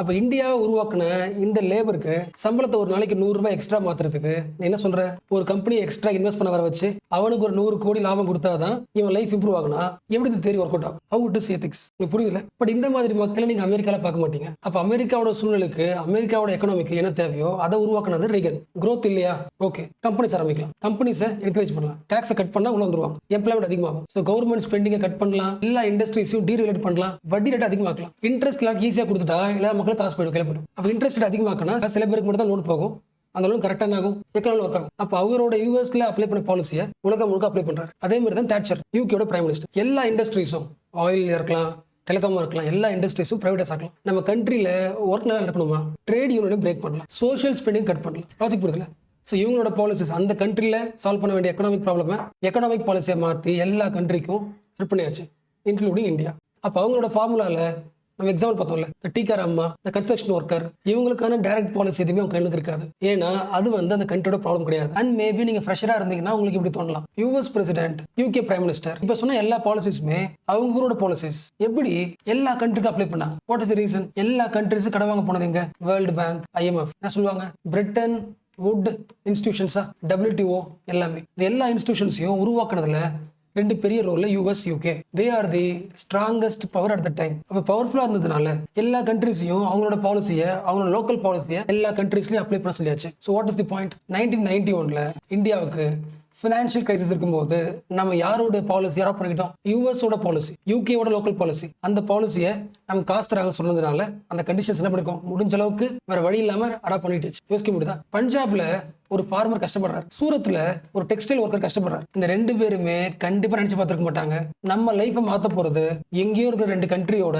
பொலிட்டிக்கல் பிலீஃப், அந்த நாட்டில் இருக்கிற ஒரு கட்சியோட பொலிட்டிக்கல் பிலீஃப் நம்ம லைஃபை ஷேப் பண்ண போகுதுன்னு நினைச்சுட்டு பார்த்துக்க மாட்டாங்க. இல்லைன்னா எப்படி யோசிங்க, இந்த ஃபார்மரோ, இந்த ஒர்க்கரோ, இல்லை இவங்க இருக்கிற வில்லேஜோ எங்க இருக்கு கூட தெரியாது, வந்து நேராக கூட விசிட் பண்ணாத ரெண்டு பேர் இந்த கிராமத்துக்கு, இந்த இந்தியாவுக்கு இந்த பாலிசி ஒர்க் அவுட் ஆகும்னு சொல்லியிருக்காங்க. அப்ப அதுக்கு என்ன அர்த்தம்? ஒரே பாயிண்ட் தான். என்கிட்ட ஒரு மாடல் இருக்கு, அந்த மாடல் எல்லாருக்கும் சூட் ஆகும், நான் சொல்றேன், ஃபாலோ பண்ணுங்க. சி, நம்ம என்ன லேர்ன் பண்ணிட்டு இருக்கோம்னு புரியுதா? ஃபர்ஸ்ட் என்ன பார்த்தோம்? ஒரு மென்டல் மேப் உருவாக்கிக்கலாம். அப்பதான் நம்ம எங்க எதுல டிராவல் பண்ணிட்டு இருக்கோம் தெரியும். பினான்சியல் கிரைசிஸ் என்னன்னு பார்த்தோமா? ஒரு இண்டிவிஜுவல் லைஃப்ல ஃபினான்ஷியல் கிரைசிஸ் வரும், அதாவது கையில காசு இருக்காது. ஒரு கண்ட்ரிக்கு வரும் எக்கனாமிக் கிரைசிஸ். அதுக்கு சில எக்ஸாம்பிள்ஸ் பார்த்தோமா? அந்த எக்ஸாம்பிள்ஸ்ல இந்தியாவும் பார்த்தோமா? ஸோ உலகம் முழுக்க 1970s 80sல நிறைய கண்ட்ரீஸ்ல எக்கனாமிக் கிரைசிஸ் வந்துச்சா? அந்த டைம்ல அந்த எக்கனாமிக் கிரைசிஸ்ல இருந்து வெளியே வர்றதுக்கு என்ன பண்ணாங்க? Britain would institutions, world bank, IMF கிட்ட காசு கேட்டாங்களா? இவங்க என்ன பண்ணாங்க? USA, UK இந்த பொலிட்டிஷியன்ஸ் அவங்க ஊர்ல அப்ளை பண்ண லாஜிக், தோஸ் 10 பிரின்சிபல்ஸா, கேபிட்டலிசத்தோட கோர் பிலாசபி, அந்த 10 பிரின்சிபல்ஸ். அந்த 10 பிரின்சிபல்ஸ் உங்க கண்ட்ரி என்ன பண்ணி ஆகணும்? அப்ளை பண்ண சொன்னாங்களா? அப்ளை பண்ணியாச்சு. அந்த ஒவ்வொரு பிரின்சிபல்ஸும் ஏன் கரெக்ட்னு பேசணுமா? ஃபர்ஸ்ட் ஏன் கவர்மெண்ட் எக்ஸ்பெண்டிச்சர் குறைக்கணும்? ஏன் வட்டி ரேட்டை வந்து மார்க்கெட் பேஸ்ட் மாத்தணும்? எல்லாத்தையும் அந்த 10 பாயிண்ட்ஸ் பார்த்தாச்சு. இப்போ அடுத்து என்ன பண்ணோம்? இந்த வாஷிங்டன் கன்சென்சஸ் என்ன பிலாசபில ஒர்க் ஆகுது? Trickle down approach. ஒரு கண்ட்ரி ஓபன் பண்ணிட்டு கவர்மெண்ட் தேவையில்லை, பிரைவேட் பிளேயர்ஸ் உள்ள வருவாங்க, அவங்க ஃபுல் growth பார்த்துப்பாங்க. அப்ப அந்த ஊரோட கவர்மெண்ட் யாரை பார்த்துக்கணும்? அந்த கம்பெனிஸை பார்த்துக்கிட்டா அந்த கம்பெனியோட growth எல்லா மக்களையும் உருவாக்கிடும். ட்ரிக்கிள் டவுன் அப்ரோச், மேல இருந்து கீழ் வளர்ச்சி. ஸோ வாஷிங்டன் கன்சென்சஸோட அண்டர்லைங் பிலாசபி பார்த்தாச்சு. அடுத்து என்ன பார்த்தோம்? இந்த 10 பிரின்சிபல்ஸை அப்ளை பண்ணும்போது ஒவ்வொரு ஊர்ல ரிசல்ட் எப்படி இருக்கு? வேற மாதிரி வருது. இந்தியாவில் மிக்ஸ்டு ரிசல்ட்ஸ். என்ன ரீசன்? ஆல்ரெடி ஒரு எக்கனாமி ஓபன் பண்றதுக்கான பேசிக் ஃபவுண்டேஷனை ஸ்ட்ராங் பண்ணியாச்சு, அதனால கொஞ்சம் தாக்கு பிடிச்சாச்சு. அட் தி சேம் டைம் பேரலா வில்லேஜ் லெவல்ல ஒரு இனிக்வாலிட்டி இருக்கு பார்த்தாச்சு. சில கண்ட்ரீஸ்ல பாசிட்டிவ், சில கண்ட்ரீஸ்ல கம்ப்ளீட் நெகட்டிவ். ஏன் நெகட்டிவ் ஆச்சு? நம்ம என்ன பண்ணல? ஏஷியன் கண்ட்ரீஸ்ல, ஆப்பிரிக்கன் கண்ட்ரீஸ்ல இருக்கிற ப்ராப்ளம் ஒவ்வொரு கண்ட்ரிக்கும் என்ன ப்ராப்ளம் யோசிச்சு அதுக்கு பிரிஸ்கிரைப் பண்ணாம ஒரே டெம்ப்ளேட்டை, ஒரே பிரின்சிபல்ஸை எல்லா கண்ட்ரில அப்ளை பண்ணும்போது என்ன நடக்குது? ப்ராப்ளம் வருது. which means நம்ம என்ன பண்ணிட்டு இருக்கோம்? வாஷிங்டன் கன்சென்சஸ்ல இருக்கிற பிரின்சிபல்ஸ் இல்ல பிலாசபி கிரிட்டிக் பண்றோம், ஏஷியன் ஆங்கிள் கிரிட்டிக் பண்றோம், டெவலப்பிங் கண்ட்ரீஸ்ல ஆங்கிள் கிரிட்டிக் பண்றோம். அந்த கிரிட்டிக்ல மோஸ்ட் இம்பார்ட்டன்ட் கிரிட்டிக் இப்ப பேச போறது ஆல்மோஸ்ட் எல்லாருக்கும் தெரிஞ்சது தான். ஸோ இதுக்கப்புறம் வாஷிங்டன் கன்சென்சஸ் வச்சுக்கலாம், இல்ல கேபிட்டலிசம் வச்சுக்கலாம், இல்ல ட்ரிக்கிள் டவுன் அப்ரோச் வச்சுக்கலாம், இல்ல மார்க்கெட் எக்கனாமின்னு வச்சுக்கலாம். எல்லாமே சேம் ஐடியா தானே? புரிஞ்சுல? கவர்மெண்ட் எக்கனாமி கிடையாது, மார்க்கெட் எக்கனாமி. எல்லாமே மார்க்கெட்டை முடிவு பண்றோம். ஸோ இந்த வேர்ட்ஸ் மாறினாலும் இவங்க எல்லாரும் சொல்ற ஒரே ஒரு கீவேர்டு, லெவல் பிளேயிங் ஃபீல்டு. இப்போ நான் இருக்கேன், நான் ஒரு பொருளை ப்ரொடியூஸ் பண்றேன். உங்களுக்கு தெரிஞ்சது தான், இது ஒரு சான்ஸ் அகைன் ரிவைஸ் பண்றோம். உலகம் என்ன மாறிடுச்சு? குளோபலைஸ்டா மாறிடுச்சு. நான் என்ன பண்ணலாம்? என்னோட பொருளை எல்லா ஊரோட மார்க்கெட்லயும் விற்கலாம். பட் எனக்கு என்ன தோணுதுன்னா, எந்த ஊருக்கு போனாலும், முக்கியமா ஏஷியன் கண்ட்ரீஸ் எல்லாம் போனா, இப்ப நான் இருக்கேன்ல, நான் யாரும் வச்சுக்கலாம், நான் வந்து ஒரு யூரோப்பியன் வச்சுக்கலாம், ஒரு யூரோப்பியன். நான் ஏசியாவில் எந்த ஊருக்கு போனாலும் என்னோட பொருளை விற்க முடியல. அதாவது மார்க்கெட்ல கடை போட்ட, ஷாப்பிங் மால்ல கடை போட்ட, பட் ஏன் பொருளை யாரும் வாங்க மாட்டேங்கிறாங்க? என்ன ரீசன் பார்த்தா, இதே பொருளை இந்த கண்ட்ரி ப்ரொடியூஸ் பண்ணுது, இந்த கண்ட்ரி ப்ரொடியூஸ் பண்ணுது, இதுவும் ப்ரொடியூஸ் பண்ணுது. அப்போ அவங்க ஊர் பொருள் பக்கத்துல இருக்கு, அவங்க ஊர் பொருள் பக்கத்துல இருக்கு. அந்த பொருள் வந்து, அந்த குட்ஸ் வந்து ரொம்ப சீப்பா இருக்கு. ஏன் பொருள் பார்க்க எப்படி இருக்கு? ரொம்ப காஸ்ட்லியா இருக்கு. அப்போ குளோபலைஸ்ட் எக்கனாமில நான் எங்க வேணா போய் மார்க்கெட் பண்ணலாம், ஆனா மார்க்கெட் பண்றது வேஸ்ட். என் பொருள் யாரும் வாங்க மாட்டேங்கிறாங்க. ஏன்னா உங்க கண்ட்ரில பொருள் எப்படி இருக்கு? சீப்பா இருக்கு. என்ன ரீசன் நான் யோசிக்கிறேன். அதான் தெரியுது, உங்க கண்ட்ரி உங்க மக்களோட பிசினஸ் இம்ப்ரூவ் பண்றதுக்கு, மார்க்கெட் இம்ப்ரூவ் பண்ணிக்கிறதுக்கு அவர் என்ன பண்றீங்க? எலக்ட்ரிசிட்டியில கம்மி காசு, சப்சிடிஸ், ஃபர்டிலைசர் கம்மி, இன்புட் காஸ்ட் கம்மி, டாக்ஸ் கம்மி, அப்ப நிறைய சப்சிடிஸ் கொடுத்து உங்க இண்டஸ்ட்ரியை டெவலப் பண்ணி உருவாக்குறதுனால என்ன ஆகுது? பொருள் விலை கம்மியாக்கிறாங்க. லாஜிக் புரியுதா? ஒரு பொருளோட ப்ரொடக்ஷன் காஸ்ட் வந்து ரொம்ப அதிகமா இருந்துச்சுன்னா பொருள் விலை எப்படி இருக்கும்? அதிகமா இருக்கும். ஒரு பொருளோட ப்ரொடக்ஷன் காஸ்ட் ரொம்ப கம்மியா இருந்துச்சுன்னா, ப்ரொடக்ஷன் காஸ்ட் ரொம்ப கம்மியா இருந்துச்சுன்னா பொருள் விலை எப்படி இருக்கும்? கம்மியா இருக்கும்ல. அப்போ உங்க ஊர்ல இருக்கிற லோக்கல் ப்ராடக்ட்டை ப்ரொடக்ஷன் காஸ்ட்டை என்ன பண்றீங்க? குறைக்கிறீங்க. அவங்க நிறைய சப்சிடிஸ் கொடுத்து அவங்களோட ப்ரொடக்ஷன் காஸ்ட்டை குறைக்கிறதுனால அதுக்கு என்னால உங்க மார்க்கெட்ல போட்டி போட முடியல. அப்படின்னா குளோபலைசேஷன் வந்து ஒர்க் ஆகணும்னா ஃபர்ஸ்ட் பண்ண வேண்டியது லெவல் பிளேயிங் ஃபீல்டை உருவாக்கணும். ஒரு மார்க்கெட்ல ஒரு 4 பொருள் இருக்குன்னா இந்த ஒரு பொருளுக்கு மட்டும் ஒரு கவர்மெண்ட், ஃபார் எக்ஸாம்பிள் இது சைனா ஒரு பொருள், இது அமெரிக்கா பொருள், இது இந்தியா பொருள், யூரோப்போட பொருள், எல்லாம் ஒரே பொருள். ஒவ்வொரு கண்ட்ரில இருக்கிற பிசினஸ்மேன் உருவாக்குன சேம் பொருள். இதுல சைனாவோட பொருள் மட்டும் விலை ரொம்ப சீப்பா இருக்கு. ரீசன் என்னன்னா கவர்மெண்ட் இன்டர்ஃபியர் பண்ணிருக்கு. கவர்மெண்ட் இன்டர்வியூன் பண்ணி சப்சிடிஸ் கொடுத்து ப்ரொடக்ஷன் காஸ்ட் குறைச்சதுனால சீப்பா இருக்கு. அதனால எல்லாரும் வாங்குறாங்க. அப்ப அதனால எல்லா மக்களும் வாங்குறாங்கன்னா இந்த போட்டி காம்படிஷன் கிடையாது. It is not level playing field. எல்லாருக்கும் ஈக்குவலா இல்லை. அப்ப கண்ட்ரிஸ் உங்க ஊர்ல நடக்கிற ப்ரொடக்ஷன் இருக்குல்ல, ப்ரொடக்ஷனுக்கு சப்சிடிஸ் கொடுக்காதீங்க. சப்சிடிஸ் கொடுத்தா உங்க ஊர் பொருள் எப்படி இருக்கும்? கம்மியா தான் இருக்கும். மார்க்கெட்ல போட்டி இருக்காது. ஸோ ப்ரொடக்ஷன்ல கவர்மெண்ட் இன்டர்வென்ஷனை குறைங்கன்னு சொல்றது யாரோட point of view? Washington consensus point of. But developing கண்ட்ரீஸோட பாயிண்ட் ஆஃப் வியூ என்ன? அதெல்லாம் முடியாது. எங்க ஊர்ல இருக்கிற லோக்கல் கடைகள், லோக்கல் இண்டஸ்ட்ரி, லோக்கல் பீப்புள் எல்லாருமே இப்பதான் ப்ரொடக்ஷனே ஆரம்பிச்சிருக்காங்க. அவங்களுக்கு கவர்மெண்ட் சப்போர்ட் தேவைப்படுது. அவங்களுக்கு சப்போர்ட் இல்லாம அவங்களால ப்ரொடியூஸ் பண்ண முடியாது. ஸோ கண்டிப்பா இண்டஸ்ட்ரியில, ஃபார்மிங்ல சப்சிடிஸ் கொடுத்து கவர்மெண்ட் சப்போர்ட் உருவாக்கி தான், கவர்மெண்ட் சப்போர்ட் கொடுத்து தான் ஒரு பொருளை உருவாக்க முடியும். ஸோ டெவலப்பிங் கண்ட்ரிஸ் முதல் முறையாக எல்லாரும் ஒன்னா சேர்ந்து WTO, USA, UK, Washington agreements இதுல ரூல்ஸ் தப்புன்னு பேச ஆரம்பிக்கிறாங்க. ஃபர்ஸ்ட் கிரிட்டிக், எங்க நாட்டில் இருக்கிற மக்களுக்கு அந்த கவர்மெண்ட் சப்போர்ட் பண்ணக்கூடாது நீங்க சொல்ல முடியும். அந்த பாயிண்ட் மாத்து. உங்களுக்கு அந்த கான்ஃபிளிக்ட் புரியுதுல? இந்த கான்ஃபிளிக்ட்டுக்கு டெவலப்பிங் கண்ட்ரிஸ் வைக்கிற இன்னொரு முக்கியமான பாயிண்ட் ஆஃப் வியூ, அந்த டெவலப்டு கண்ட்ரிஸ் சொல்றாங்கல்ல, developed countries, USA, Europe market சொல்றாங்கல்ல, மார்க்கெட்ல லெவல் பிளேயிங் ஃபீல்டை உருவாக்கணும்னு சொல்றாங்கல்ல. பட் உங்களோட பொருள் லெவல் பிளேயிங் ஃபீல்ட்ல உருவாக்கப்பட்ட பொருள் கிடையாது. உங்க கண்ட்ரிஸ்லாம் 1940s 20s 1800களில் முதல் முறையாக இண்டஸ்ட்ரி வைக்கும் போது அந்த இண்டஸ்ட்ரிக்கு ஃபுல் சப்போர்ட்டும் கவர்மெண்ட் பண்ணிருக்கு. அங்கிருந்து இந்தியாவுக்கு வர்றதுக்கு, ட்ரேட் பண்றதுக்கு டாக்ஸ் ஃப்ரீ ஆக்கியிருக்க, ப்ரொடக்ஷன் பண்றதுக்கு காஸ்ட்டை குறைச்சிருக்க. அப்ப நீ அந்த காலத்திலேயே உன்னோட இண்டஸ்ட்ரி எல்லாத்துக்குமே இப்ப நாங்க என்ன சப்போர்ட் பண்றோமோ அந்த சப்போர்ட் எல்லாமே நீ கொடுத்துதான் ஒரு பெரிய டாப் லெவல் ஆஃப் கம்பெனி சொல்றீங்களா, வெஸ்டர்ன் கண்ட்ரிஸோட டாப் இண்டஸ்ட்ரி சொல்றீங்களா, பிசினஸ் மேன் சொல்றீங்களா, அந்த எலைட் கார்பரேஷன் அவங்க எல்லாருமே சொந்தமா உருவானது கிடையாது. ஆல்ரெடி உங்க கண்ட்ரியில கவர்மெண்ட் சப்போர்ட் கொடுத்து ஒரு ஸ்ட்ராங் ஃபவுண்டேஷனை உருவாக்கிட்டீங்க. அப்போ உங்களோட குட்ஸ் என்ன கிடையாது? எங்களோட மார்க்கெட்டுக்குள்ள வர்றதுக்கே லெவல் பிளேயிங் ஃபீல்டு கிடையாது. அப்போ நீங்க ஆல்ரெடி கவர்மெண்ட் சப்போர்ட் கொடுத்துட்டீங்க. பட் இப்போ இந்த காலத்துல நாங்க இப்பதான் கொடுக்க ஆரம்பிச்சிருக்கோம், எங்களை ஸ்டாப் பண்றது தப்பு. அப்ப இந்த மாதிரி ரூல்ஸை டெவலப்பிங் கண்ட்ரிஸோட ப்ரொடக்ஷனை, இண்டஸ்ட்ரிக்கு தர சப்சிடிஸை, கவர்மெண்ட் சப்போர்ட்டை தரக்கூடாதுன்னு WTO இல்ல வாஷிங்டன் அக்ரிமெண்ட் இல்ல யூரோப் எந்த இன்ஸ்டியூட் சொன்னாலும் அதை நாங்க ஒத்துக்க மாட்டோம்னு எல்லா கண்ட்ரிஸும் ஒன்னா சேர்ந்து WTOல ட்ரேட் ஆர்கனைசேஷன்ல பேசுறாங்க. கிரிட்டிக் புரியுதுல? எஸ். ஸோ WTOட 1999 மீட்டிங்ல, 2003 மீட்டிங்ல, இந்த மீட்டிங்கோட கன்க்ளூஷன் பாத்தீங்கன்னா அக்ரிமெண்ட்ல இந்த கான்ஃபிளிக்ட் தெரியும். சியாட்டில் மீட்டிங், கேன்கன்ல நடந்த மீட்டிங் என்ன சொல்றாங்க? இந்த WTO போடுற எல்லா ரூல்ஸும் யாருக்கு பெனிஃபிட்டா இருக்குன்னா டெவலப்டு கண்ட்ரிஸ் தான் பெனிஃபிட்டா இருக்கு. நீங்க ஈஸியா உங்க பொருளை எங்க நாட்டுல விற்கிறீங்க. அந்த பொருள் ஆல்ரெடி கவர்மெண்ட் சப்போர்ட்ல உருவான பொருள் தான். பட் எங்க மக்களுக்கு, எங்க இண்டஸ்ட்ரிக்கு, ஃபார்மர்ஸுக்கு சப்போர்ட் தரக்கூடாது, சப்சிடி தரக்கூடாதுன்னு சொல்றீங்க. அது தப்பு. இதோட பீக் தான் டோஹா கான்ஃபரன்ஸ். இப்போ வரைக்குமே ஃபேமஸ். ஃப்ரீ டைம்ல WTOட டோஹா ரவுண்ட் கான்ஃபரன்ஸை படிச்சு பாருங்க, கிறிஸ்பா கேட்டு பாருங்க. ஓரளவுக்கு புரிஞ்சிச்சுல? அப்போ டெவலப்பிங் கண்ட்ரிஸ் என்ன சொல்றாங்க? கண்டிப்பா எங்க ஊருக்குன்னு ஒரு இண்டஸ்ட்ரியல் ஸ்ட்ராட்டஜி உருவாக்குவோம். எங்க இண்டஸ்ட்ரியை டெவலப் பண்றதுக்கான சப்போர்ட் கவர்மெண்ட் கொடுக்கும். என்ன ரீசன்? நீங்க சொல்ற ட்ரிக்கிள் டவுன் அப்ரோச் பண்ணி பார்த்தாச்சு. ஸோ அந்த ட்ரிக்கிள் டவுன் அப்ரோச் என்ன பண்ணுது? இப்போ இந்தியா வச்சுக்கிட்டீங்கன்னா IT செக்டர், சில செக்டார்ஸ்க்கு குரோத் வந்திருக்கு. பட் அதே ஊர்ல ஃபார்மர்ஸ், ஸ்மால் ஸ்கேல் இண்டஸ்ட்ரீஸ் யாருமே டெவலப் ஆகல. இப்போ ட்ரிக்கிள் டவுன் அப்ரோச் டாப்ல இருந்து பாட்டம் வரைக்கும் அந்த growth ரீச் ஆகும் சொன்னீங்கல்ல, ரீச் ஆகலையே. அப்ப யாருக்கெல்லாம் ரீச் ஆகலையோ அவங்கள கவர்மெண்ட் விட்டுருணுமா, சப்போர்ட் பண்ணுமா? நாங்க சப்போர்ட் பண்ண போறோம். அந்த குட்டி குட்டி இண்டஸ்ட்ரீஸ்க்கு ஒரு ஸ்ட்ராட்டஜியை உருவாக்க போறோம். அண்ட் ரொம்ப முக்கியமா இந்த பாயிண்ட் என்ன சொல்லல, எங்களுக்கு கொஞ்சம் அலோவ் பண்ணுங்க நம்ம கேட்கல. நீங்களும் அப்படிதான் டெவலப் ஆயிருக்கீங்க. For example America steel, automobiles, technology, இந்த 3 ஃபீல்டு எடுத்து பார்த்தீங்கன்னா கவர்மெண்ட் கான்ட்ராக்ட்ல ஹெல்ப் பண்ணிருக்கு, சப்சிடிஸ் கொடுத்துருக்கு. இதான் ஹிஸ்டரி. அடுத்த பணக்காரன் ஜப்பான், எலக்ட்ரானிக்ஸ், ஆட்டோமொபைல்ஸ், இதுல அவன் செம ஸ்ட்ராங்கா இருக்கானா ஸ்டேட்டோட ஹெல்ப்ல, ஸ்டேட் டைரக்ஷன்ல உருவான இண்டஸ்ட்ரீஸ். ஆச்சு புரியுதா? இப்ப ஜப்பான்ல தன்னோட எலக்ட்ரானிக் பொருட்கள் ஜெயிக்கணும்னா மத்த ஊர் பொருள் உள்ள வராத மாதிரி எல்லாம் அக்ரிமெண்ட் போட்டுருக்காங்க, இம்போர்ட் பேரியர் பண்ணிருக்காங்க. சவுத் கொரியா எடுத்துங்க, சாம்சங், ஹுண்டாய் எல்லாம் இருக்குல்ல, இவங்க எல்லாருக்குமே கவர்மெண்ட் லோன் கொடுத்துருக்கு. கவர்மெண்ட் லோன்ஸ் வழியா உருவான கம்பெனி. ஜெர்மனி அவங்களோட இன்ஜினியரிங் மேனுஃபேக்சரிங்ஸ்க்கு பல தலைமுறைகளாக செவரல் டிகேட்ஸ் ஸ்டேட் சப்போர்ட் இருந்திருக்கு. இவ்வளவு சப்போர்ட் கொடுத்த நீங்க அப்படியே டெவலப்பிங் கண்ட்ரீஸ்க்கு வேற மாதிரி யோசிக்கிறீங்க. அது முடியாது. அப்போ எங்க கண்ட்ரீஸ்க்குள்ள ஃபர்ஸ்ட் பாயிண்ட், இண்டஸ்ட்ரியல் ஸ்ட்ராட்டஜி இருக்கக்கூடாதுன்னு சொல்றது தப்பு. எங்களுக்குன்னு ஒரு இண்டஸ்ட்ரியல் ஸ்ட்ராட்டஜி உருவாக்கும், அது தப்புன்னு சொல்ற எந்த அக்ரிமெண்ட்டும் நாங்க அக்செப்ட் பண்ண மாட்டோம். டெவலப்பிங் கண்ட்ரீஸோட WTO வைக்கிற ஆர்குமெண்ட். பிளஸ் இண்டஸ்ட்ரி எப்படி சொன்னமோ அதே மாதிரி ஃபார்மிங்க்கு சப்சிடிஸ் தரக்கூடாதுன்னு நீங்க சொல்றீங்க, பட் நாங்க சப்சிடிஸ் கொடுப்போம். செகண்ட் அண்ட் தேர்ட், உங்களுடைய ரூல்ஸ்ல சில அக்ரிமெண்ட்ஸ் இருக்கு. TRIMS மோஸ்ட் பேசிக்ஸ்ல ட்ரிம் என்ன சொல்லுது? யூரோப்பியன் பாயிண்ட் ஆஃப் வியூல, WTO பாயிண்ட் ஆஃப் வியூல ட்ரிம்ன்றது முக்கியமான ஒரு விடுதலை. யாருக்கு? எல்லா கம்பெனிஸ்க்கும். ஃபார் எக்ஸாம்பிள் உங்க நாட்டில் ஒரு ஃபாரின் கம்பெனி வருது வச்சுக்கலாம். அந்த ஃபாரின் கம்பெனி உருவாகுது வச்சுக்கலாம். அந்த கம்பெனி யாருக்கிட்ட இருந்து பொருள் வாங்கணும்? இன்புட்டுக்கு. அதோட பிசினஸ் டெவலப் பண்றதுக்கு, இண்டஸ்ட்ரி டெவலப் பண்றதுக்கு இன்புட் வாங்கும்ல, பொருள் உற்பத்தி பண்றது. அந்த இன்புட் எங்கிருந்து வாங்கணுன்றத அந்த கம்பெனி தான் முடிவு பண்ணணும். அந்த கம்பெனி உங்க ஊருக்குள்ள வந்ததுனால உங்க ஸ்டேட் வந்து, உங்க கவர்மெண்ட் வந்து அந்த கம்பெனி கண்ட்ரோல் பண்ணக்கூடாது. இண்டிபெண்டன்ஸ் போயிடும். அப்ப யாரும் வரமாட்டாங்க. ஸோ எந்த கண்ட்ரியும் எந்த ஸ்டேட்டும் கம்பெனிஸை ஃபோர்ஸ் பண்ணாதீங்க அப்படி சொல்றது ட்ரிம். பட் இந்தியாவோட பாயிண்ட் ஆஃப் வியூ என்ன?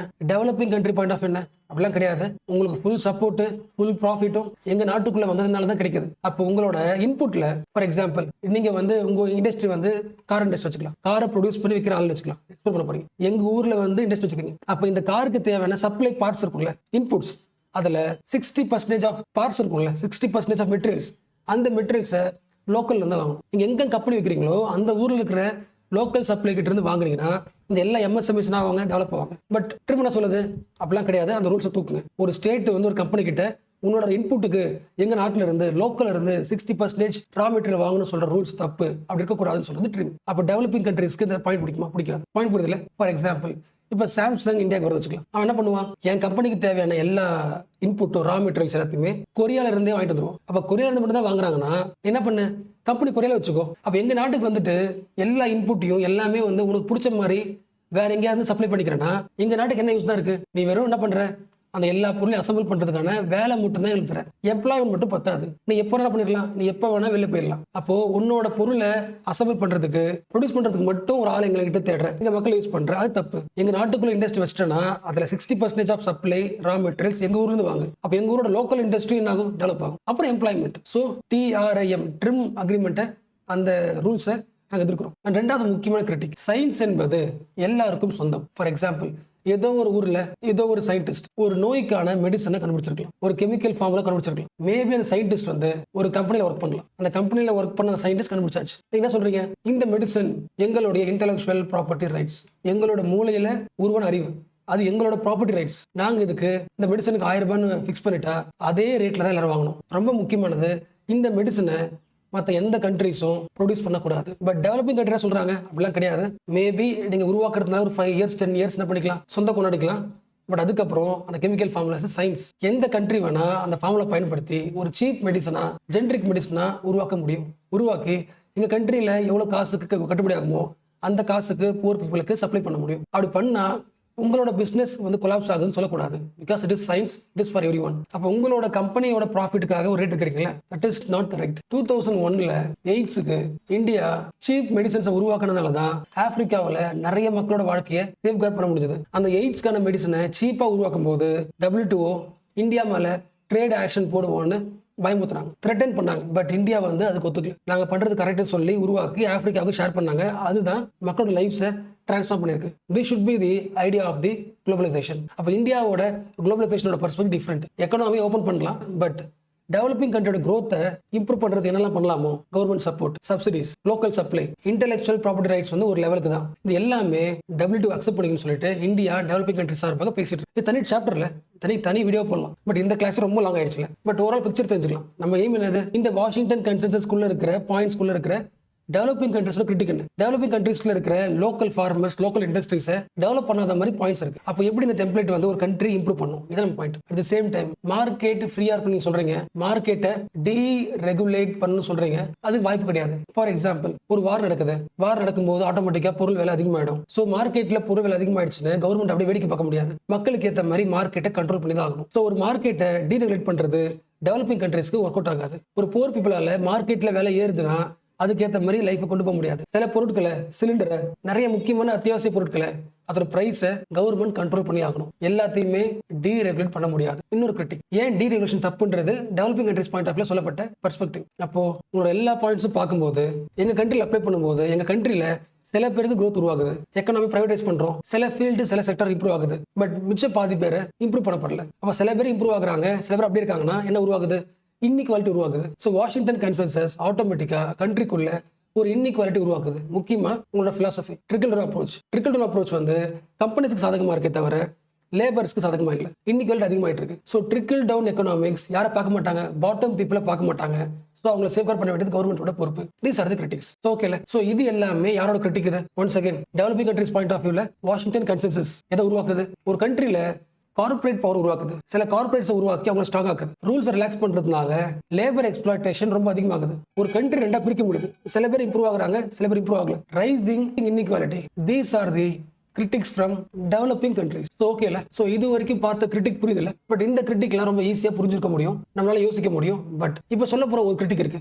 This is most important critic. But நம்ம தினசரி லைஃப்ல இது எக்ஸ்பீரியன்ஸ் பண்ண முடியாது, கண்ணுக்கு நேரா தெரியாது. பட் இந்த கிரிட்டிக்கையும் நீங்க நான் வச்சுக்கணும். எக்ஸாம் ஆங்கிள் படிச்சிருப்பீங்க, பட் ஃப்ரெஷரா யோசிக்கிறது கொஞ்சம் கஷ்டம். ஸோ முடிஞ்ச அளவுக்கு பேசிக்ஸ் ஆட் பண்றேன், இந்த கிரிட்டிக்கும் புரிஞ்சுக்கலாம். ஓகேவா? சரி, முடிஞ்ச அளவுக்கு ரொம்ப ஷார்ட்டா சொல்ல ட்ரை பண்றேன். ஏன்னா ஒவ்வொரு வாரத்தையும் எக்ஸ்பிளைன் பண்ணா அது எக்ஸ்ட்ரா ஒரு ஹாஃப் அன் ஹவர். அது தனி கிளாஸ். நம்ம எக்கனாமில வந்து அந்த ஷேர் மார்க்கெட் பார்ப்போம்ல, ஃபினான்ஷியல் மார்க்கெட், அந்த ஆங்கிள் போயிடும். ஸோ முடிஞ்ச அளவுக்கு இந்த கண்டெக்ஸ்ட்டை புரிஞ்சுக்கிறதுக்கு எவ்வளோ எக்ஸாம்பிள் போதுமோ அவ்வளோ க்ரூட் எக்ஸாம்பிளா பார்க்கலாம். ஓகே, சி, எல்லா டெவலப்பிங் எக்கனாமிஸ்க்கும் எல்லா டெவலப்பிங் கண்ட்ரீஸுக்கும் என்ன தேவைப்படுது? What is developing country? இப்போதான் பிசினஸ் ஆரம்பிக்க போறாங்க. பிசினஸ் கொஞ்சம் கொஞ்சமா டெவலப் ஆயிட்டு இருக்கு. நிறைய பேர் பிசினஸ் பண்ண, இண்டஸ்ட்ரி வைக்க, இன்வெஸ்ட் பண்ண ஆரம்பிச்சுட்டு இருக்காங்க. அப்ப அந்த மாதிரி கண்ட்ரிக்கு ஃபர்ஸ்ட் தேவை என்ன? கேபிட்டல் தானே, which means மணி. இப்ப நாம எல்லாரும் நம்ம கண்ட்ரில இன்வெஸ்ட் பண்ண போறோம் வச்சுக்கலாம்.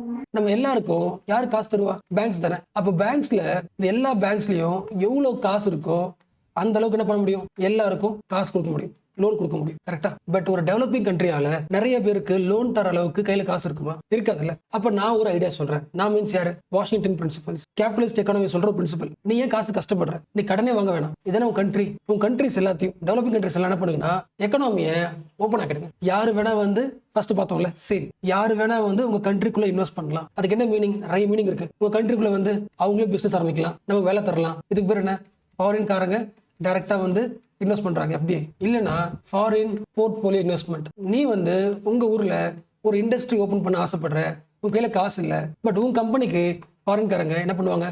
ஃபண்டு தருவாங்க. ஸோ ஃபண்டு வாங்கியாச்சு, இன்வெஸ்ட் பண்ணலாம். சில பேருக்கு ஷேர் மார்க்கெட் புரியாது. நான் ரொம்ப சிம்பிளா இருக்கிறேன். நம்ம கண்ட்ரியோட எக்கானமி ஓபன் பண்றது என்ன அர்த்தம்னா, இப்போ நம்ம ஊர்ல பேங்க் இருக்கு வச்சுக்கலாம், SBI, எல்லா பேங்க் இருக்கு வச்சுக்கலாம். இப்போ நான் வந்து ஒரு ஃபாரினர், ஒரு businessman, elite person, rich person, America or Japan. என்கிட்ட நிறைய காசு இருக்கு, என்கிட்ட கேபிட்டல் இருக்கு. எனக்கு இண்டஸ்ட்ரி ஆரம்பிக்கணும் அவசியம் கிடையாது. நான் யார் கிடையாது? இண்டஸ்ட்ரியலிஸ்ட் கிடையாது. எனக்கு என் கையில காசு இருக்கு.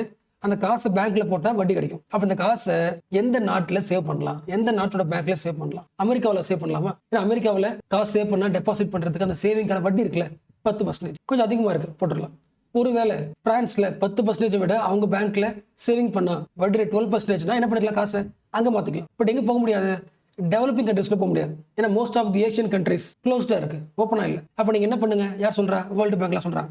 உங்க எக்கனாமி ஓப்பன் பண்ணுங்க. ஓப்பன் பண்ணா உலகம் முழுக்க பணக்காரங்க என்ன பண்ணுவாங்க? உங்க பேங்க்ல வந்து காசை சேவ் பண்ணுவாங்க, டெபாசிட் பண்ணுவாங்க. நீங்க என்ன பண்ணுங்க? இன்ட்ரெஸ்ட் ரேட்டை அட்ராக்டிவா ஃபிக்ஸ் பண்ணுங்க. மற்ற கண்ட்ரி எவ்வளவு ஃபிக்ஸ் பண்ணுதோ அதை பார்த்து போட்டி போட்டு, எக்ஸாம்பிள் அமெரிக்கா 10%, நீ 13% ஃபிக்ஸ் பண்ணு. எங்க கண்ட்ரில, எங்க பேங்க்ல நீங்க வந்து சேவ் பண்ணீங்கன்னா அந்த டெபாசிட் ரேட்டுக்கு வந்து வட்டி வந்து 13% ஃபிக்ஸ் பண்ணுங்க. லாஜிக் புரியுதுல? அப்போ டெவலப்பிங் கண்ட்ரிக்கு பேங்க்ல காசு இல்லாம இருந்தது, எக்கனாமி ஓபன் பண்ண உடனே வட்டி ரேட்டை ஃபிக்ஸ் பண்ண உடனே most of the foreign countries business people என்ன பண்றாங்க? நம்ம பேங்க்ல வந்து சேவ் பண்றாங்க, டெபாசிட் பண்றாங்க. என்ன ரீசன்? டெவலப்பிங் கண்ட்ரில அவங்களுக்கு காசு தேவைப்படுது, வட்டி அதிகமா இருக்கும். அமெரிக்காவில் வைக்கிறத விட டெவலப்பிங் கண்ட்ரீஸ்ல, இந்தியாவில் வச்சா வட்டி அதிகமா இருக்கு, இல்லை சேவ் பண்ணலாம். ஸோ டக்குனு ஓவர் நைட்ல எக்கனாமி ஓப்பன் பண்ண உடனே ஆகும்? எல்லாரும் வந்து காசு டெபாசிட் பண்ணுவாங்க. அப்போ எல்லா பேங்க்ஸ்லயும் என்ன உருவாகுது? நிறைய ஃபண்ட் கலெக்ட் ஆயிடுச்சு. இப்போ என்ன பண்ணலாம்? எல்லாருக்கும், வர்ற மக்கள் எல்லாருக்கும் லோன் தரலாம், பிசினஸ் இம்ப்ரூவ் ஆகும். பட் இதுல ஒரு பிரச்சனை இருக்கு. ஒருவேளை நாளைக்கு 2 ரூமர், இந்த டெவலப்பிங் கண்ட்ரியை விட, இந்த ஏஷியாவை விட, இந்த பிலிப்பைன்ஸை விட, இந்த தாய்லாண்டை விட, இந்த கண்ட்ரிஸை விட இன்னொரு கண்ட்ரில பேங்க் சேவிங் ரேட்டு வட்டி ரொம்ப அதிகமா இருக்கு, அங்க போனா நமக்கு என்ன கிடைக்கும்? சேவ் பண்ணா நிறைய வட்டி கிடைக்கும், லாபம் கிடைக்கும். யோசனை என்ன பண்ணுவாங்க? வித் இந்த நைட் என்ன பண்ணுவாங்க? எல்லா காசும் எடுத்து போயிடுவாங்க. நம்ம என்ன பண்ணிட்டோம்? எல்லா காசும் மக்கள்கிட்ட கொடுத்தாச்சு. மக்கள் என்ன பண்றாங்க? செலவு பண்ணிட்டாங்க. இப்போ அவங்க கேட்டாங்கன்னா காசு என்ன பண்றது? கையில காசு இருக்காது இல்ல. அப்போ ஏஷியாவோட கண்ட்ரிஸ்குள்ள இருக்கிற பேங்க்ஸ் கிட்ட காசே கிடையாது, பேங்க் திவால் ஆயிடுச்சு, காசு கிட்ட தர மாட்டேங்கிறாங்க. அப்ப அந்த கண்ட்ரி வீக் ஆயிட்டு இருக்குன்னு சொல்லும் போது ரூமர் ஆகலாம், எல்லாரும் பயப்படலாம். இந்த கண்ட்ரி ரூமர்ல இந்த பேங்க்ல காசு இல்ல போல. அப்ப எல்லாரும் என்ன பண்ணுவாங்க?